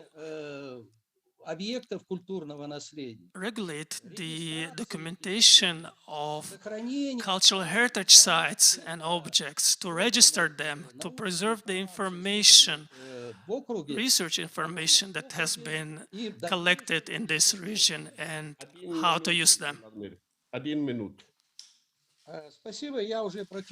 Okay, I'm almost done. And I want to say that today, of course, the systematization of cultural heritage is being done, and in connection with this, the work that has been done by ethnographers, but the issue is in the access to this information. And in this very interesting example by the representative of the Athabascan people, where he talked that they have to buy this information that has been collected previously. And this also needs to be regulated. And in conclusion, I want to say that in Russia, the issue of the rights for cultural heritage in this legal key, well, it doesn't have the necessary regulation, and I hope that this unique workshop, it will create some kind of a impetus for developing this issue, for working on this issue. And if we can see that in 60 years there has been no specific recommendations from the international organizations in this matter, it is unfortunately doubtful that our workshop will reach some specific conclusions, but the fact that the Arctic Council is working on this and the Republic is doing that, it's a good thing. Thank you. Спасибо большое, Vladimir. That was very good, and we see the importance of Arctic Council, and we see the importance of cooperation into the future. So the next one to give us an insight is UNESCO Director of Traditional Knowledge, Nigel Thomas Crawford. Welcome to us. It's nice to see you again. Nigel?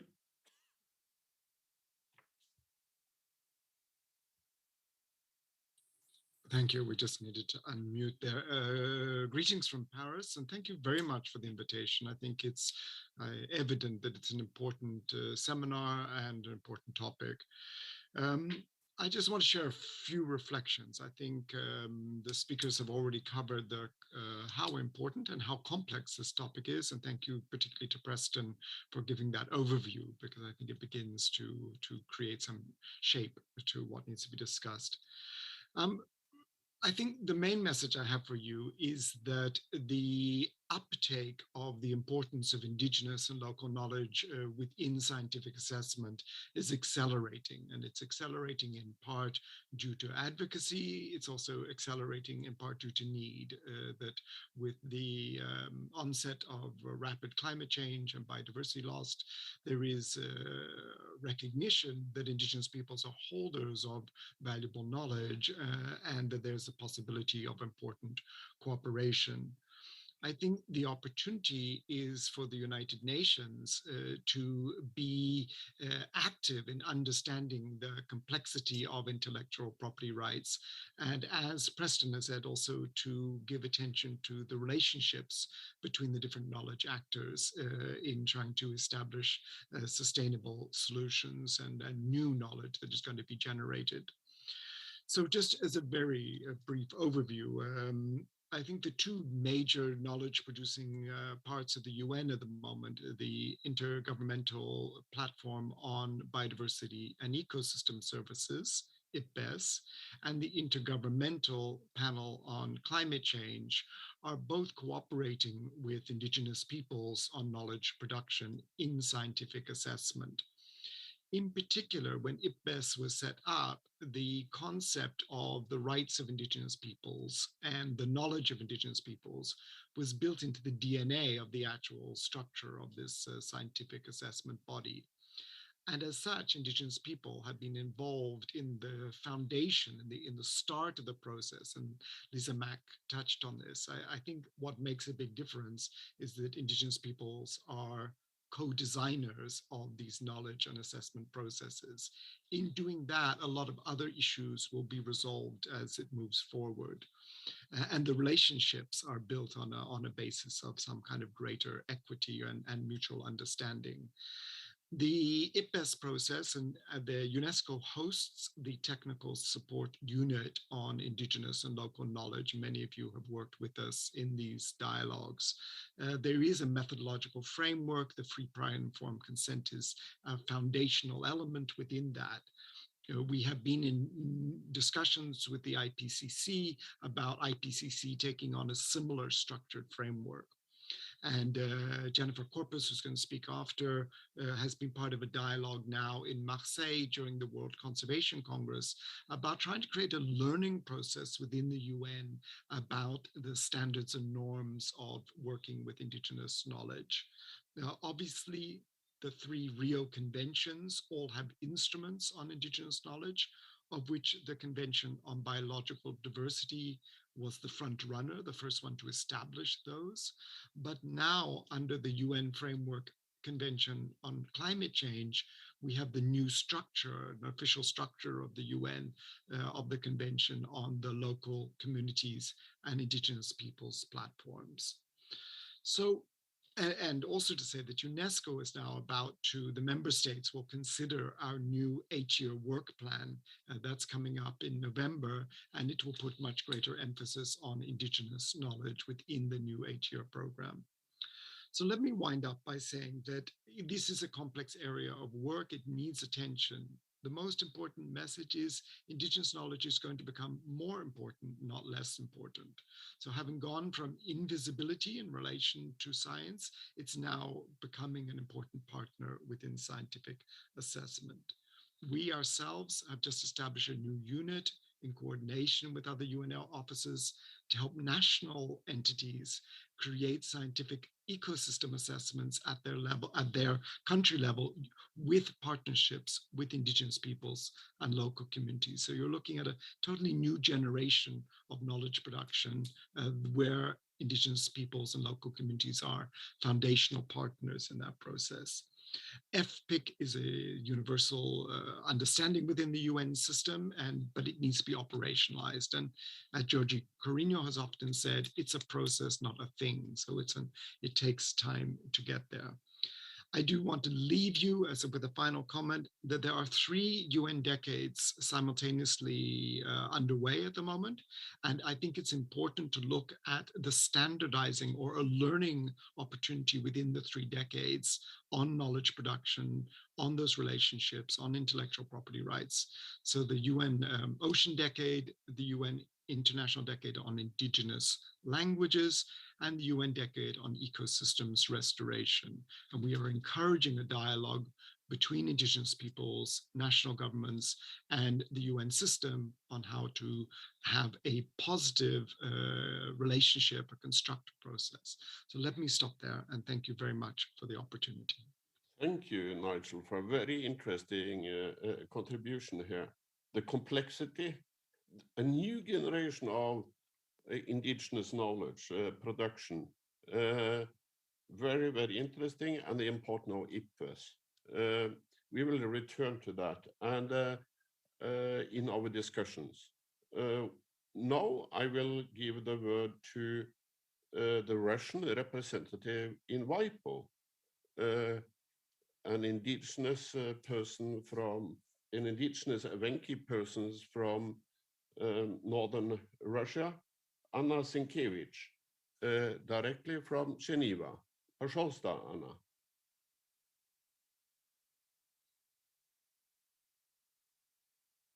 Are you there, Anna?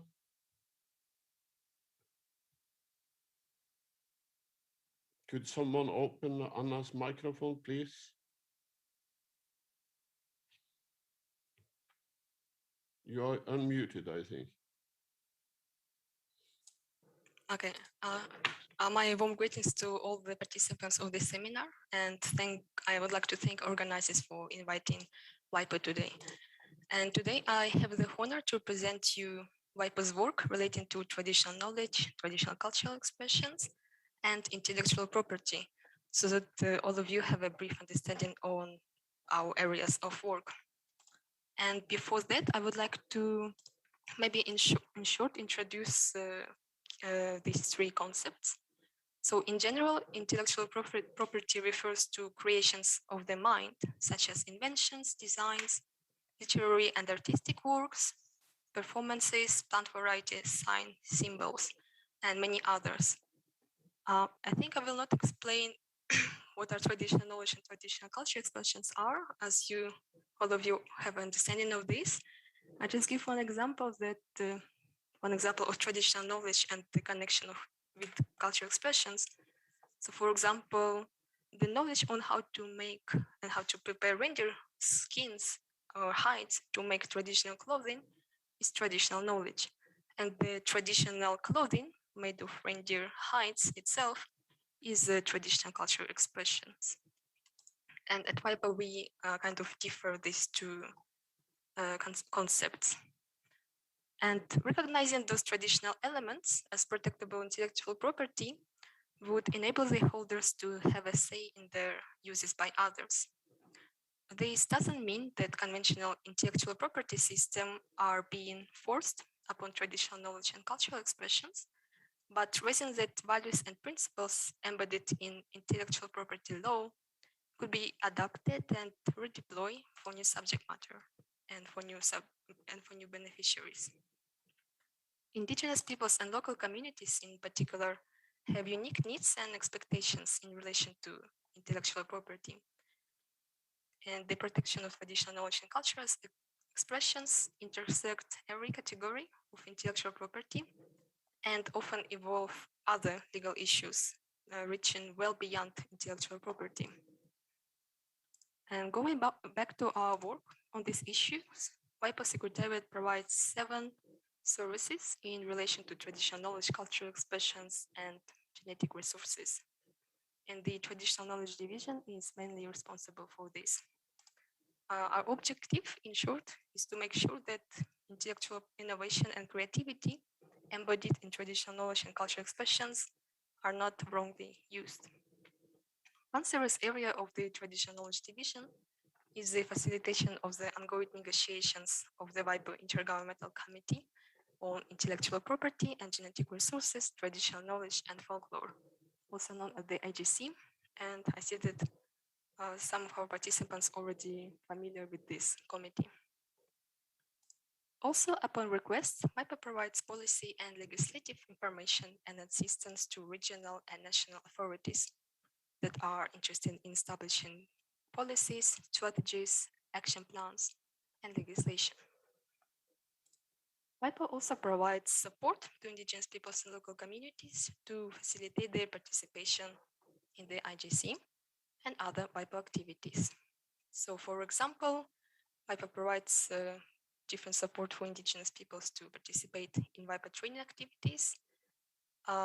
Also, indigenous peoples benefit from WIPO's awareness raising activities, designed specifically for and with them. And 1 minute, Anna. I'm not sure I can finish in 1 minute. Okay. And okay, I will skip this part maybe. So one of the examples of our raising awareness activities about intellectual property is the WIPO Photography Prize for indigenous peoples and local community youth. And through this activity, we aim to celebrate and make widely known the creativity of indigenous and local community youth, and also raise awareness on how copyright can be used to protect creativity expressed in photographs.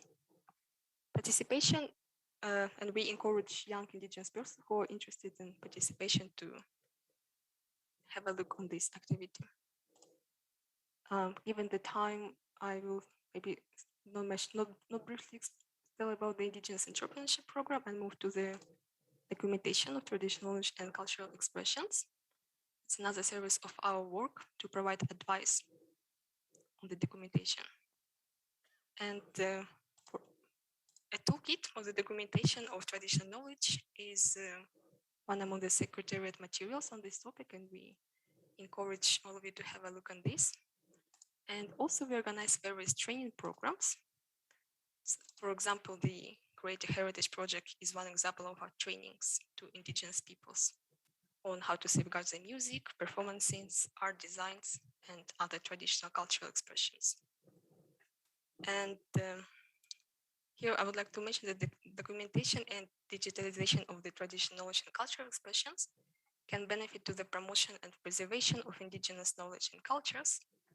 From the other side, intellectual property related risk can occur in the process of such digitalization and documentation. So it is important to be aware of them and be able to prevent them. We also provide information, practical tools, and training related to the management of intellectual property in genetic resource and genetic data.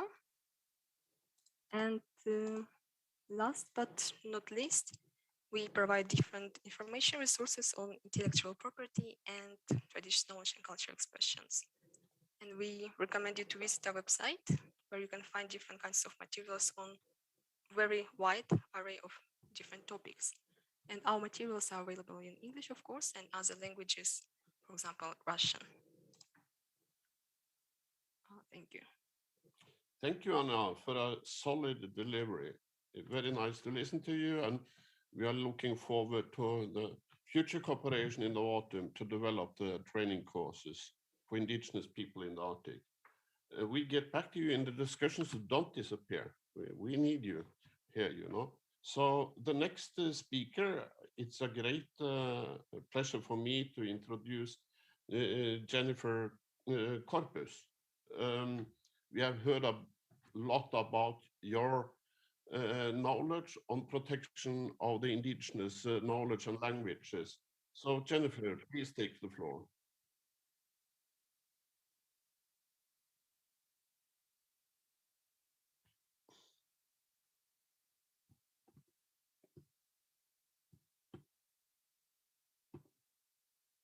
Kawisay agaw yu amin, kagagasing ay makitugtuba, kanda kayo udwani, sakun sijing ay ibasaw, kan kana ay iguro. I was greeting you in the language of my indigenous community. I said, good afternoon, everyone, from the ancestral territory of the Ibaloy Igorot people here in the Philippines. I am very pleased to join you today to share some thought on indigenous people's rights to traditional knowledge, cultural heritage, and language in the era of digitalization. I will be focusing my comments on human rights, access and benefit sharing, and digital sequence information.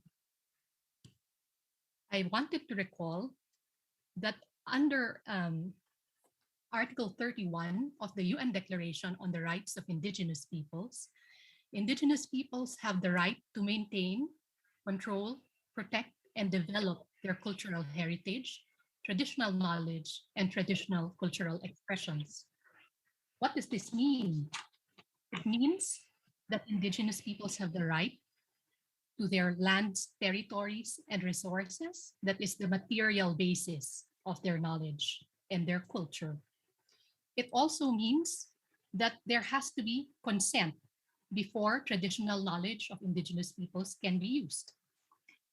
Furthermore, and I will move to my next slide, the right to control access to and use of knowledge and expressions, whether in databases or not, is included under human rights. What does this mean? This means that this right should be reflected in national laws and policies, as well as international instruments. It includes the right to develop community protocols that elaborates on the uses or the correct uses and the access rules to this knowledge and culture. It also requires databases, existing databases, to change their rules so that they take into account the rules in the community protocols and in customary laws of indigenous peoples. An example is one project that I have heard about called Intellectual Property in Cultural Heritage, where information from indigenous peoples that is shared in databases can be tagged through metadata, which specifies what the rules are for access and use of the knowledge. So, for example, indigenous peoples can put in there that there needs to be consent before the knowledge is used, or they can specify that the knowledge can be used or the expression can be used in a respectful way and acknowledging indigenous peoples as the rightful owners of the knowledge, even if there is no requirement for consent. So that can be placed there in the tagging.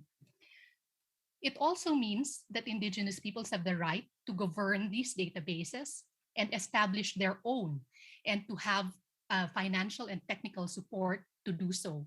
We've seen examples of museums and indigenous databases that follow the rules. So that is arising from the right to governance under the UN Declaration. Someone pointed out that that these rights, intellectual property rights, are ephemeral. They have a short lifespan. under, so under the UN Declaration on the Rights of Indigenous Peoples, it should not be that way, because these rights cannot be exhausted even if Indigenous peoples grant permission to others to use the knowledge. It doesn't pass into public domain at the expiration of that permission, of the term of use. It reverts to Indigenous peoples. In addition, there are rights to repatriation, or to recover the knowledge that has been put in databases without consent, and the right to continue customary uses, even if others have been given permission to use the knowledge. 1 minute. I share now. Yes, thank you.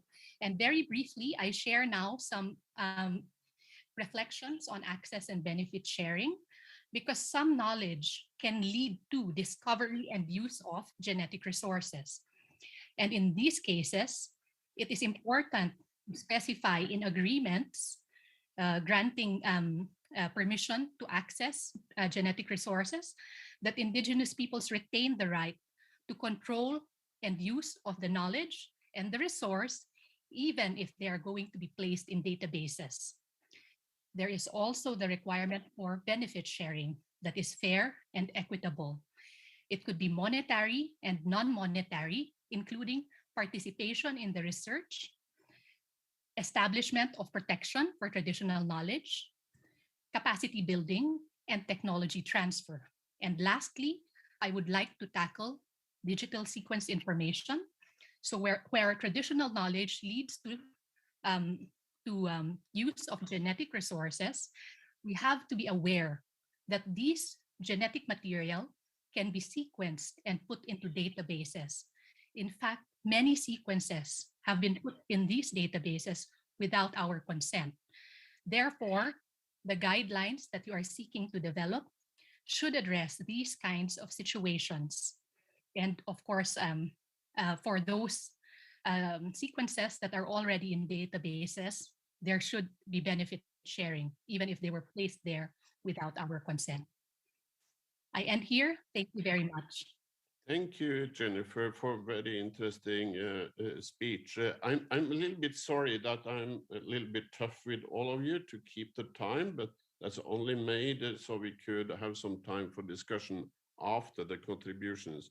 But I think your speech here is very important for what's coming now in the Arctic and in the framework of Arctic Council, the small indigenous people's food production systems, you know, which virtually have no protection, which is so important for the economy. We will return to that in our discussion.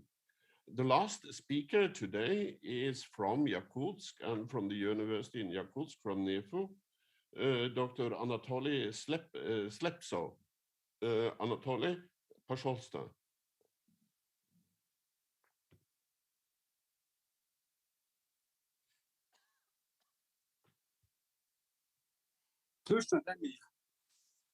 Can you hear me? Good afternoon, dear participants of this workshop. And in this era of globalization, as the significance of the intellectual rights grows and internet grows, and there's no new knowledge about the life of indigenous people, it is very actual that we come to realize that basically the culture of indigenous people is not protected. And there is the idea of specific rights and legal requirements concerning the rights of property. And that is why the cultural value of indigenous people are they're not really defined in the current legal space.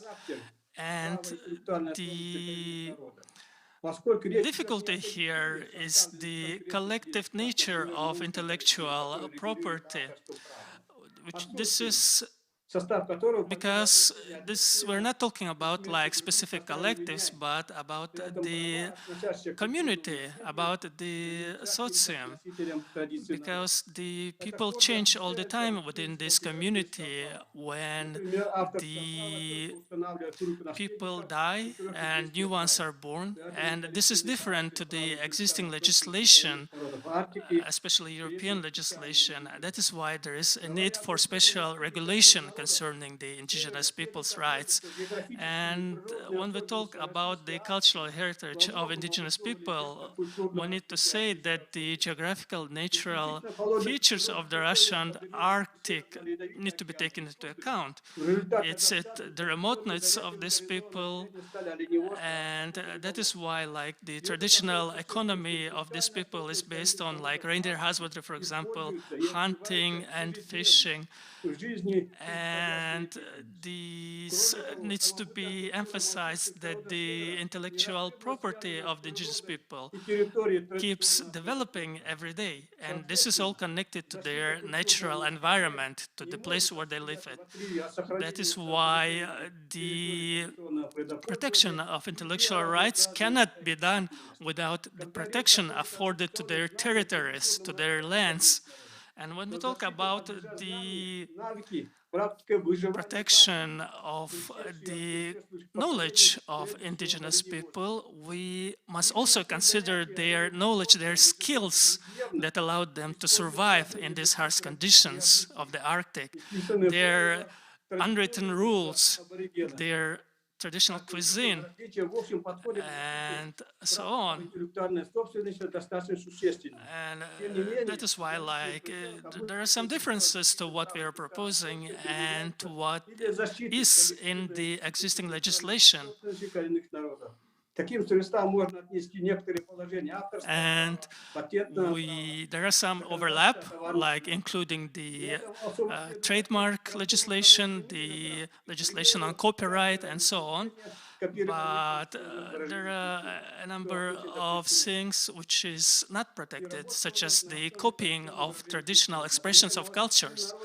For example, the indigenous people of Yakutia are very angry that their traditional expressions of cultures are being copied.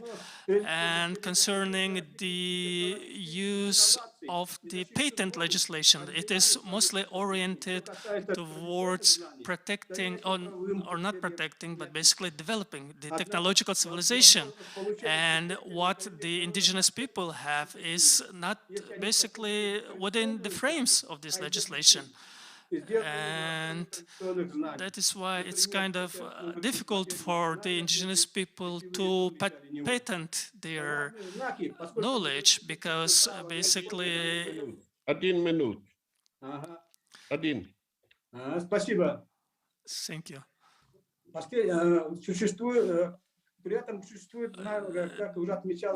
As we have heard in this workshop, there's an important issue of developing international legislation on collective property, which can lead to proper protection for genetic resources. And the organizations of indigenous peoples, they need to be considered to be objects of law, of legislations. And for this, it is necessary to have the political will of state, as well as the creative initiative from the indigenous people. Thank you for your attention. Thank you so much, Anatoly, for a very nice and important contribution from Sakarya-Yakutia to this important field of protection of indigenous heritage.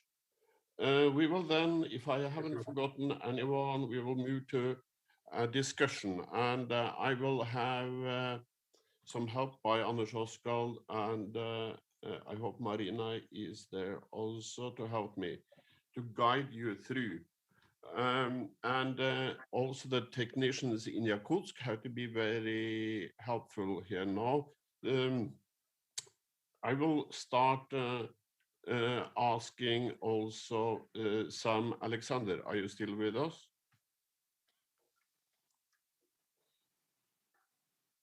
Sam, are you there? We lost him. While we are waiting for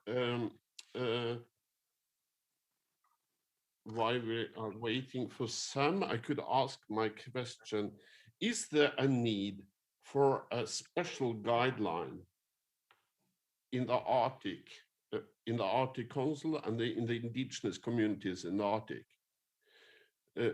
As we have heard, the changes are enormously. You all think about climate as the big change, but actually it's the human-driven changes, like research program and business economy, which is driving the changes in the Arctic.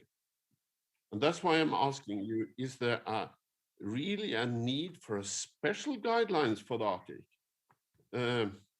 I think that's what we are, when we have listened to the indigenous people, and in particular Sam, there is need for special mechanisms to make sure that actually we still have some knowledge base in the Arctic. So maybe Vladimir, could you comment on that, please? Is there a need for a special Arctic guidelines?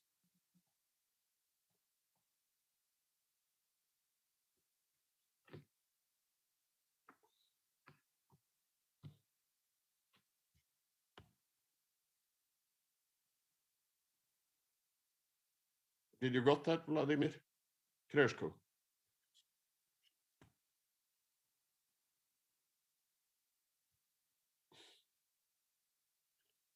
I think he's not able to listen. Yes, please. Vladimir. Is there a need for a special Arctic guidelines? We heard all this, the status of protection of indigenous people heritage globally, and we heard that the changes in Arctic is huge. Is there a need for a special guidelines in the Arctic?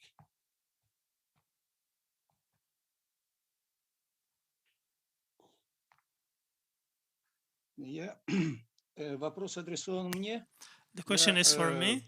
К сожалению, unfortunately, плохо слушал, yes, слышал, I но я heard it, не очень понял, but о I чем didn't идет речь, какие understand специальные правила. clearly. What special guidelines are you talking about? What level? Is it on international level or on the level of circumpolar states to create special guidelines on traditional knowledge? Well, in principle, I think that this issue needs to be addressed to the World Intellectual Property Organization, who should answer, is there like some specific features concerning traditional knowledge, traditional culture of Northern peoples? I personally think that, first of all, there should be some kind of international legal norms, more than they exist today, and second, it will probably be right for the Arctic Council as the coordinator to aggregate, to put together the existing practices on protecting and use of traditional knowledge and other elements of culture, some experience, and to develop some recommendations on that level. And maybe this may become a good foundation for promoting these recommendations in different states, including Russia. I am not sure if today in Russia it is possible to create some sustainable. No sound, unfortunately.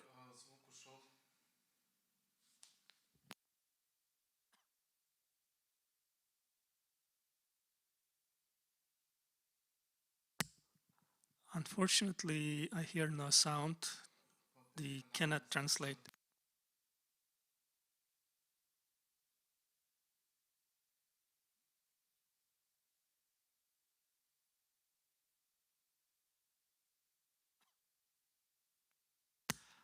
Unfortunately, we have no microphone for the interpreters. We cannot hear anything.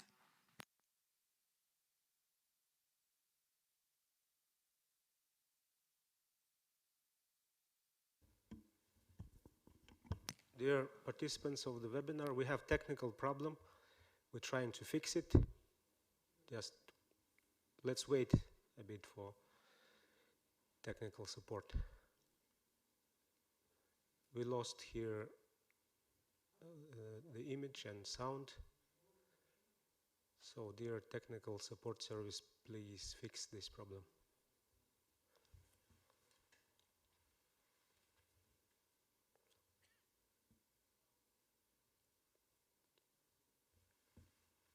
Перезаходите, да, или что? Света.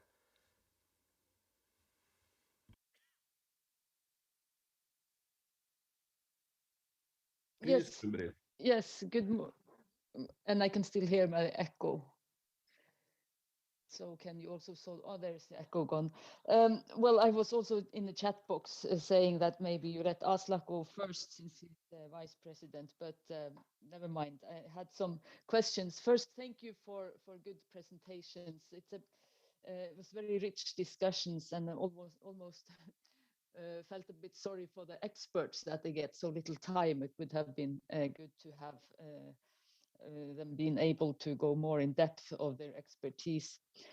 But what is, I don't know if it's a question as such, but maybe important to discuss or remember, or not remember, but an interesting aspect to these questions is the difference between the collective rights as a people to own their property and how I understand the WIPO system is, and these trademarks or patenting system is maybe more on an individual level rights. So could anyone help me understand this distinction, or if that is a challenge when we are trying to seek to protect our collective cultural heritage and languages?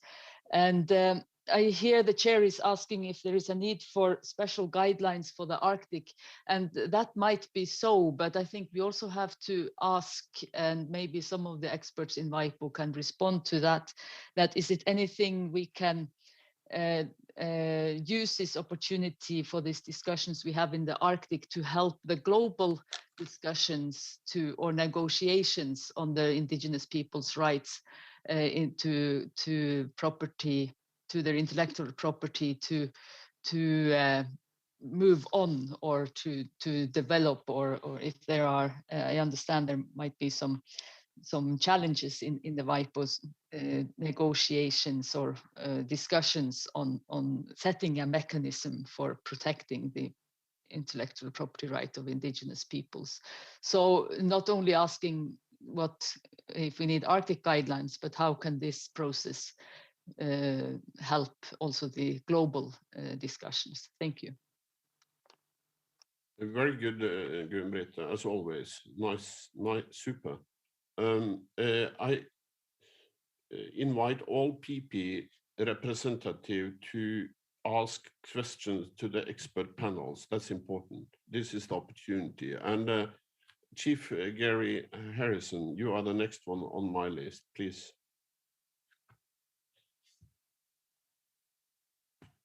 Dan, Chair. Vladimir, Chief Gary, please. Thank you, Mr. Chair. Of course, we should have special rules, but when you talk about them, you need to make sure that the indigenous people are there. As we've heard already, that the UN Declaration on Indigenous Peoples' Rights recognizes that we have these rights to protect our knowledge and culture and language.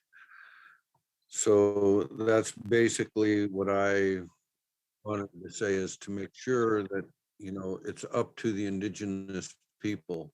And whenever you do this, you need to speak to them about what's going on. Thank you. Thank you, Chief Gary. And I just give the floor to Aslak Holmberg from Sapmi. Yes, thank you. I was asked a specific question, so I will answer that. I believe it was Vladimir who asked the question on the contract with. We can't hear. Sorry? We can't hear you, Aslak. Just wait. Yes. That's better. You can hear me now? Okay. So as I got the direct question, I will answer regarding the contract between Sami and Disney. So in the Sami context, excuse me, we have a custom that questions of fundamental importance, such as matters of our collective cultural heritage, they are dealt jointly with the Sami Parliamentarian Council and the Sami Council. So the Sami Parliamentarian Council is the united body for the Sami Parliament. So they bring the parliamentary democratic legitimacy, and the Sami Council through our vast network of organizations on the national and local level, we bring these perspectives of civil society. So this is to ensure that the diversity of voices our views are taken into account in matters of dealing with our collective cultural heritage. So this contract with Disney, it was made together with the Sami Parliamentarian Council and the Sami Council. So this is how it was done in the Sami context, but of course it is up to each indigenous people to decide what is their process for governing their cultural heritage and indigenous knowledge. Thank you. Is there anyone from the PP's representative who would like to make questions to the expert panel? Please raise your hand. You're very welcome to voice your positions. Anyone else from the PPs who like to talk? Momentum, Vladimir, пожалуйста. Jennifer first, and then you will talk, Vladimir. Jennifer. Thank you very much for this opportunity to address the questions. I'll take the question about Arctic special rules first. I think that would be very helpful. Number one, in moving the discussion along, because as you heard, WIPO is taking quite a while to develop international rules. So if we were able to develop regional specific guidelines, then you could put things in there that are appropriate to the cultural context of the Arctic. And one example is the ARIPO protocol in Africa. And in this protocol, they were able to move further, very context specific and very strong protections. Because what tends to happen in international negotiations is that it goes down to the lowest common denominator. Okay, and so when guidelines are developed in the Arctic region, it can help the discussions at the global level. Then on collective, yes. No, come on, please. And on the question of Gunbrit around collective and individual rights, I think that's exactly the problem. That's the reason why the IDC negotiations are ongoing in WIPO. It's precisely to recognize the collective nature of traditional knowledge and culture. So if that could be addressed in the Arctic guidelines, then it would be great, because we would go beyond what is being proposed at WIPO currently.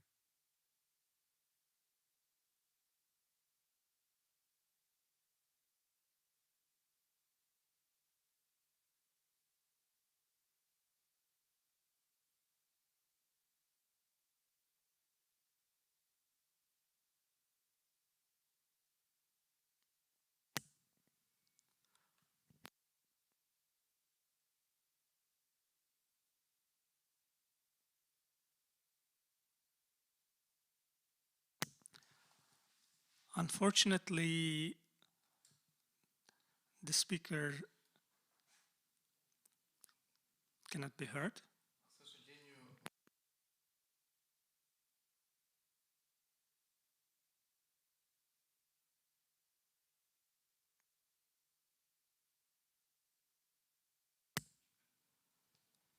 Unfortunately, there is no sound, and we cannot provide interpretation.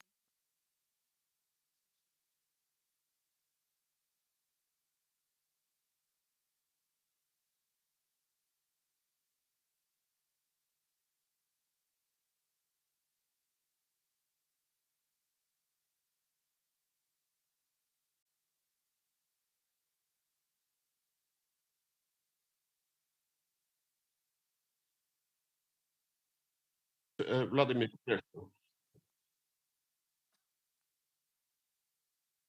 Я могу что-то сказать? Yeah, please. Да.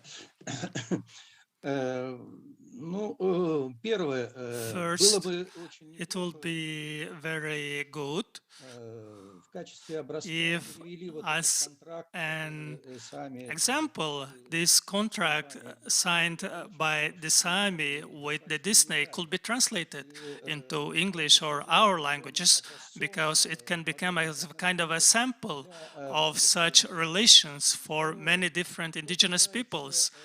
And second, concerning the individual collective rights, concerning collective rights, the issue in from the legal point of view is very complex, and it is in the fact who is the subject or the bearer of these collective rights, who is the expression of these legal rights, who can protect these collective rights.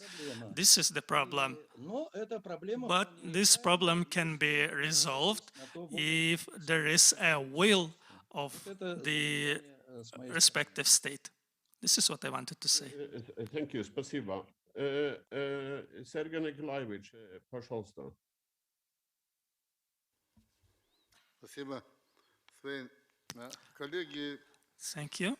Я, например, вот из всех участников From all the participants of our workshop, еще 60 лет ждать. would not like to wait 60 more years, in 60 more years, to come back here in Yakutsk and talk about the same thing again. On one of the sessions of the UN, there has been a good practice. The good practice of the Arctic Council has been recognized, which has created a cooperation between the different organizations of the indigenous peoples and working constructively in this.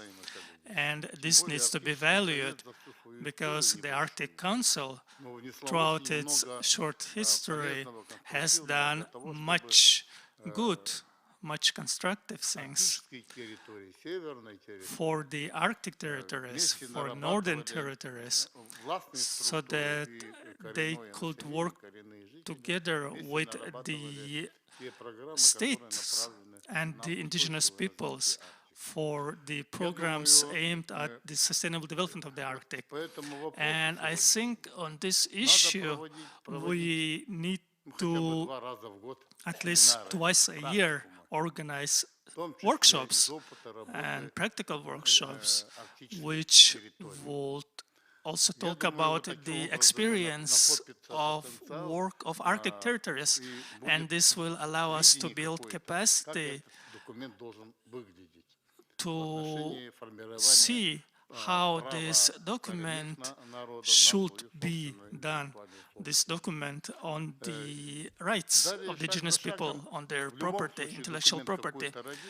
And if we continue doing this, eventually there will be some kind of legal document, and I think it will be very correct, and would like to wish for the Arctic Council under the chairmanship of Russia to start this process and to include it into the practice of the work of northern countries and indigenous people. And the permanent participants of the Arctic Council should be the ones who promote this project. They should be the ones who are most interested in this. And we have much work ahead of us, and it will be like for all of us. As for what Vladimir Alexeyevich said to me, I don't have the mandate of Yamal-Nenetsk Autonomous Okrug to present the practice of this region. All the legislation that you mentioned has been adopted by the respective authorities of this region. And I'm just a retired person, and that's why I do not have the mandate of these organizations to speak about this. I'm here only as the representative of the Reindeer Herders Association to try to see what is going on in this issue of the intellectual rights of the indigenous people. That is why I was speaking in general. Thank you. Thank you, Sergei Nikolaevich. And I give the word to Preston. Please, Preston. He needs to be unmuted. Could someone unmute him? Please unmute it. Thank you very much. Yes, and I would also like to address the question, both the question of an Arctic set of guidelines and also the collective rights. On the guidelines, I agree with Jennifer. We have very little practical experience on the ground. We have little bits and pieces here and there, but regions have a lot of flexibility that we don't have at the IGC. And we all who've been there know there are certain groups of countries that really push on traditional intellectual property rather than a sui generis regime. And we've heard what we need is a sui generis regime, which is a novel regime that takes into account indigenous people's rights and collective rights, but we have those that will play off individual rights against collective rights, and that's a problem. So the other reason the Arctic is critically important is its role in climate change and its experience of the most severe impacts of climate change.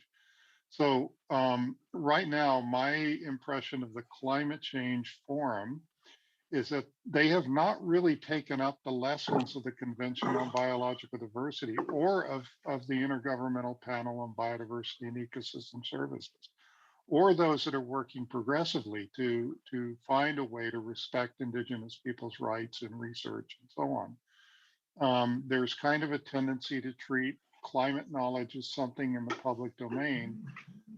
There are indigenous peoples that are willing to share their climate knowledge because of the severity of the problem, but they do want protections and they don't want to share all of their knowledge. So addressing the climate issues and intellectual property and heritage rights is important. And then finally, one of the things that I was trying to get across in my balance discussion is this issue of collective rights, because collective rights come from a political status that stakeholder rights do not come from. Collective rights are based in self-determination, and self-determination, when you deal with somebody who has self-determination, it requires negotiation, not unilateral decision-making. So that the traditional model of a stakeholder decision is you're a sovereign, you've been elected for your position, and on behalf of your constituency, you make decisions where you allocate rights and benefits among them. That's not how you deal with other sovereigns or you deal with indigenous peoples with self-determination. That requires negotiations. It's not simply a balance of rights that one sovereign makes. It's a negotiation among those with high-level political status. So the collective rights are really important. And again, as Jennifer said, that's something we're still trying to work out within WIPO. doesn't always go that well. We're in the hands of the members there, and we'll have to see what happens there. But thank you a lot. That was very good. I will give now the floor to the Sustainable Development Working Group Chair, Grigore Yukarev. Добрый день. Good afternoon. My name is Grigore Yukarev. I am the co-chair of the Working Group on Sustainable Development of the Arctic Council and chair of the Association of Indigenous People of Taimyr. Thank you to the organizers and initiators for raising this important question. The question is being discussed for quite a long of time right now. There is the Matauta Declaration on the rights of the indigenous people on their knowledge, which was adopted in 1993. This is when the organization of, when the United Nations declared the International Year of Indigenous People. The issue is very topical at the moment because we have many researchers coming to our territory. There is quite a lot of interest in the Arctic. There are many people coming, and the level of training of researchers is unfortunately different. Sometimes when we read their works, we start to basically cry because our traditional knowledge has been deformed. But the significance of their deformed research works, articles, it's like, because it has been done by researchers, because we are used to believing that what they write is right, and their works will be going on, will be read for many ages, centuries, and we do not want this deformed information to be present. And the second thing is that our knowledge is being commercialized in many different spheres: biotechnologies, national cuisine, folklore, and the knowledge in construction, building, transport, and so on.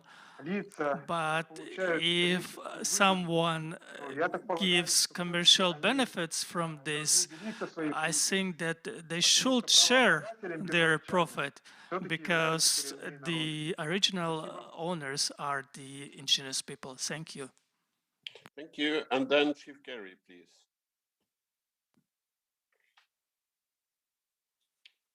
Thank you. I just wanted to mention that we haven't even talked about some of the artifacts and things that have been being found in our areas. And because some people say, well, I own this land, and they take these artifacts, and many of these artifacts prove some of the indigenous knowledge that we have said that has been passed down through the years of our people. So that's one of the things, is we've been getting finding a lot of artifacts on the road, that the main highway that goes through our lands, and they're all stored somewhere else. We have a hard time even getting to view them ourselves, let alone study them and show that these prove many of the things that we've talked about. There's other lands that are around that we know there's things, cultural things on, and artifacts that we're not even able to go on because some people say, well, I own that. And so these are some of the other problems that are happening, is when the artifacts are found, we have no control over any of it. Thank you. And I know that it's a little bit different than what everybody's been talking about, but this is indigenous knowledge that is right there in our face that we're not able to use? Thank you. Very, very, very important, Gary. We will bring that further into this work. No problem. Anna Sienkiewicz from Geneva, please.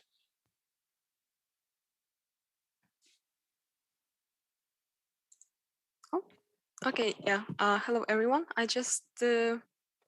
wanted to refer to the initial question that moderator has raised about the special guideline for the indigenous peoples of the Arctic. So I would say that the indigenous peoples guidelines and in regions would support the international discussion on this topic, and also regional protocols and guidelines would sharpen the discussion on the international level. So for the international discussion, it's important to develop these guidelines on local national levels. And only with support and foundation of national and regional practices and policies, the international discussion on the guidelines could be concluded.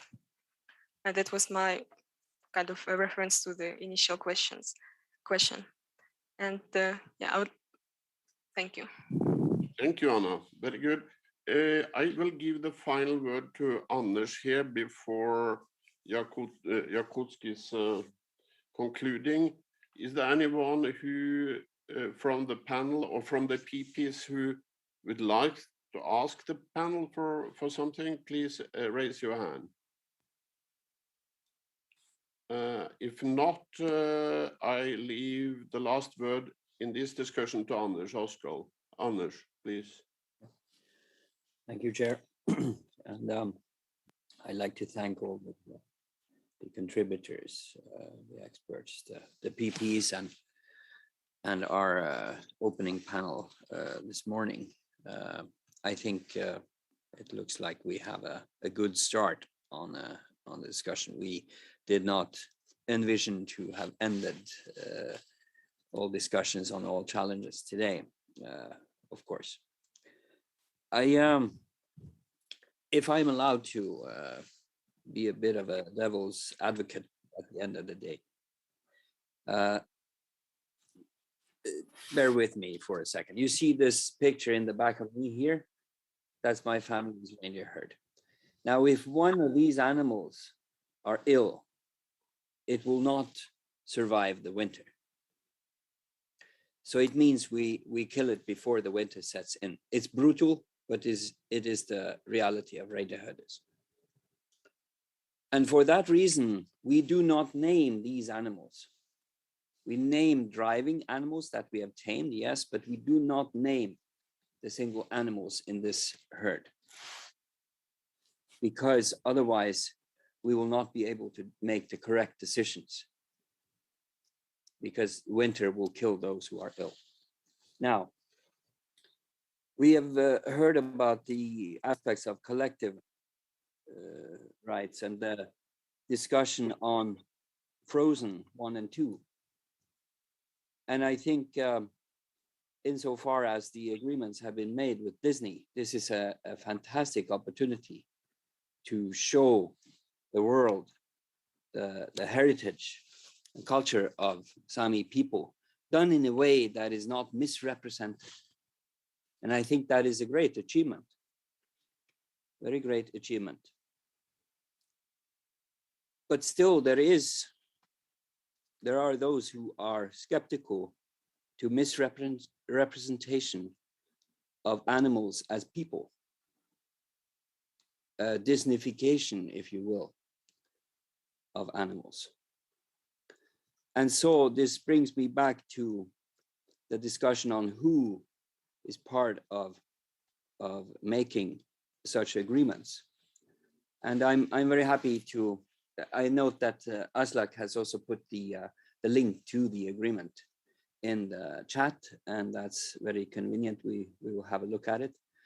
But suffice to say, these matters can be tricky and difficult, and we need to have the proper mechanisms in place to make sure that heritage is taken care of in a sense that is well, let's say, also culturally sensitive.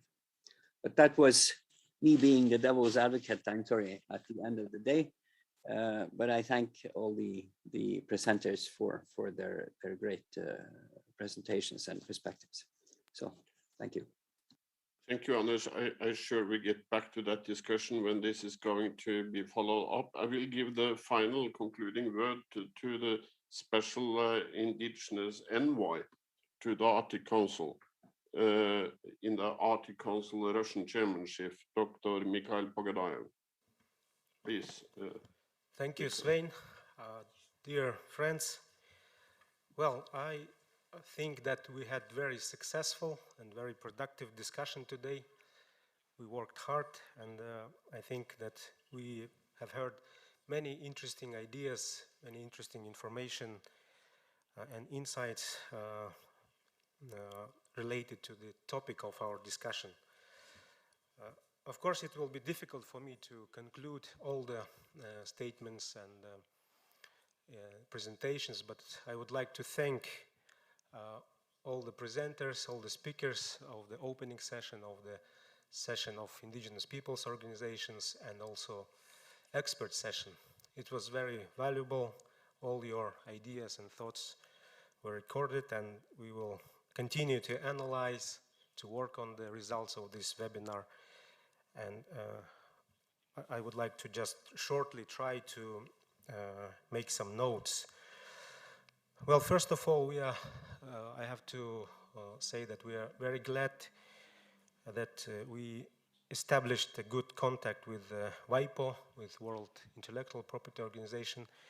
We were working with them for a long time to prepare this webinar, also to set up some plans, for example, the training course for Indigenous peoples organizations in traditional knowledge and documentation. We would like to thank WIPO for this cooperation and look forward to use their expertise and to work together. Also, I would like to acknowledge the many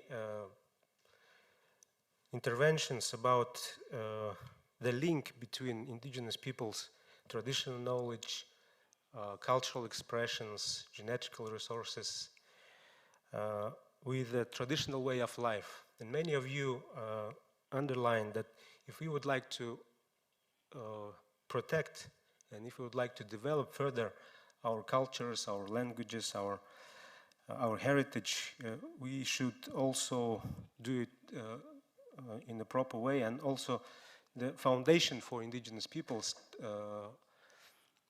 traditional activities and livelihoods should be also developed, because without that it will be very difficult for us to preserve and develop our heritage. So I would like to refer to what Grigore Petrovich Ledkov, Anders was saying, and also Anatoly Slipsov were underlying that this is very important to take into account, that our cultures and languages live on the territories of traditional nature use, and our access to territories and biodiversity is essential in this regard.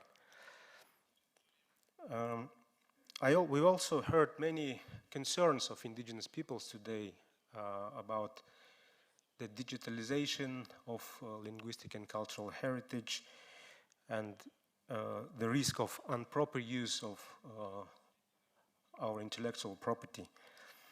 So, being myself Indigenous, I also share with your concerns. And of course, first of all, we should provide adequate protection of Indigenous intellectual property rights before doing anything. And actually, today we started our Northern Sustainable Development Forum from this discussion. I think this is also a kind of symbol that first we have to discuss this kind of issues, that it's very important to protect Indigenous people's rights first when we are talking about any development of the Arctic region. And as Sam Alexander also said, that this is not easy issue, and also it links to our sovereignty of our peoples, because our knowledge, our culture also constitutes our sovereignty. And this is also very important, that indigenous peoples organizations also have their constituency and legitimate power to make decisions in this regard. But when we talk about risks and concerns on this, then we can of course ask what is an alternative then. Because another aspect, if we will still sit and do nothing to preserve our languages and culture, if we don't do anything, we can lose them very quickly. That's why for us, for indigenous peoples of Sakha Republic, it was very important to get support from the state, from the academic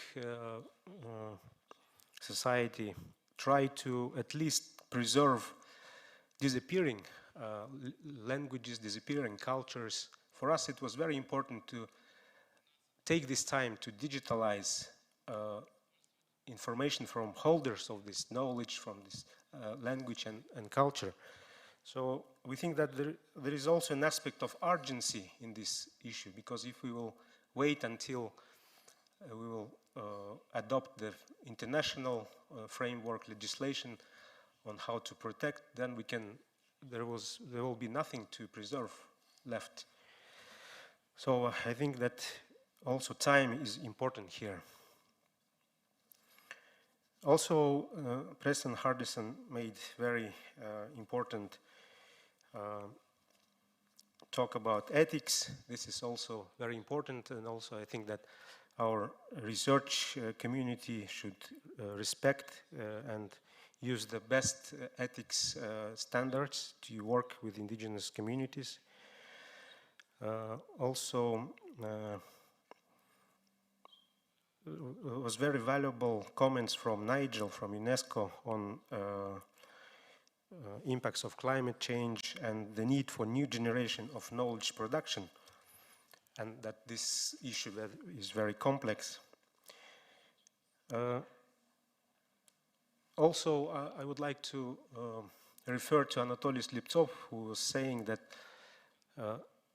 the situation in languages and in culture of different indigenous peoples also is different, because our communities in the Russian Federation, for example, we have many indigenous peoples, more than 40 indigenous peoples, and every local situation is very special, very unique.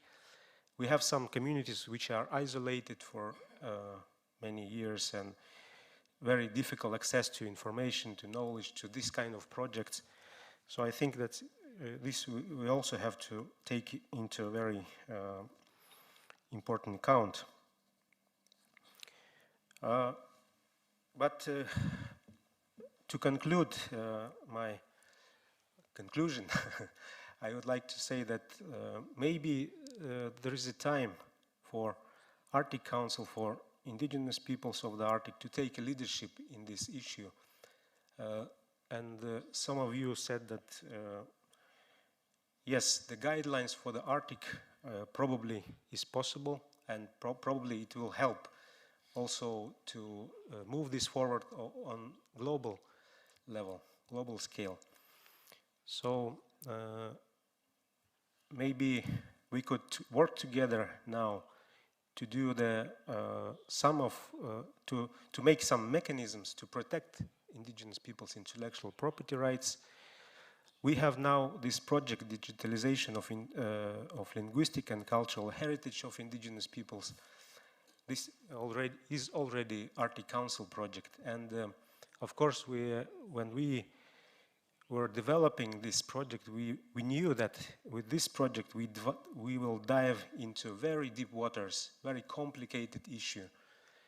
But at the same time, we think that this is very important. Try to engage in indigenous peoples' organizations together with the governments to try to protect and preserve and develop indigenous peoples' heritage. Of course, there are many complicated issues that we have to set, but I think it is very important that we continue this discussion. As I said in the beginning, I didn't expect that we will fix and solve this problem today, but at least we made very big step, I think, for better understanding of the complexity of this issue. And during the implementation of the digitalization project in Arctic Council, of course, first of all, we will use the best available knowledge. We will try to engage all the indigenous peoples, permanent participants of the Arctic Council, in working to develop such mechanisms before doing anything and publishing anything on internet. So I think this could be also one of conclusions of today's webinar. And I suggest that because many people today said that we can actually develop some guidelines or, as Hjalmar Dahl said, some principles of intellectual property rights in the Arctic Council. So we suggest that we work together, and maybe we also will have consent on should we have any recommendations into the St. Petersburg Declaration, which will conclude the Russian chairmanship in the Arctic Council. So if permanent participants and Arctic states could give to the project of digitalization of the heritage this kind of mandate to develop proposals for some mechanisms to protect indigenous people's intellectual property rights, not only during implementation of this particular project, but in general, I think that could be beneficial for indigenous peoples of the Arctic, for permanent participants, for Arctic states, for Arctic Council, and also for global community. So with these words, I would like to thank everyone for participation in our webinar. It was very interesting, very productive, and I would like to wish everyone good health. We hope to see you physically here in Yakutsk. I also would like to thank our technicians, our interpreters, which let us understand each other in the right way. Thank you, Misha. Before we break also, up, Svein, Misha. Yes, technicians Before also. we break up, Sorry. I would like to say thank you for a unique 3 hours plus discussion on Monday through different time zones, you know, all the way down to the Philippines, far into Alaska, Greenland, all over the Russian Arctic, and in the core of Samiland. Fantastic, you know, that we are able to do this. It means what you said, cooperation, working together. And working together, the Arctic will be a positive influence on the global negotiations on this thematic. Before we say goodbye, could I ask you for that we all agree to take a class picture, a seminar picture, is that okay? And that the technician in charge in Yakutsk please open your, so we see you. That's of course free for everyone to do, but could you do that? And could the technical staff in Yakutsk prepare for a picture for everyone? Is that okay? And I ask for support for the team who is organizing this to take some backup picture. Okay, smile, Misha. You have to smile there. 1, 2, 3.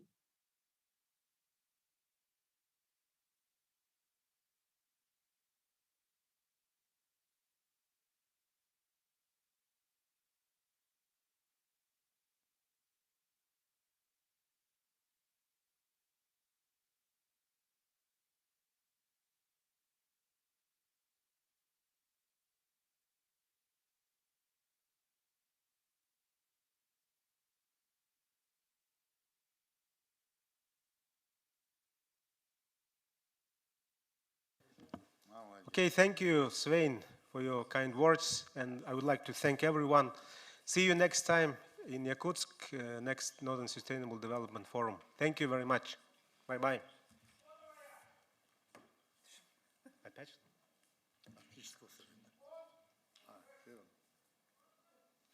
Здесь же будет, да? В этом же зале будет. Что?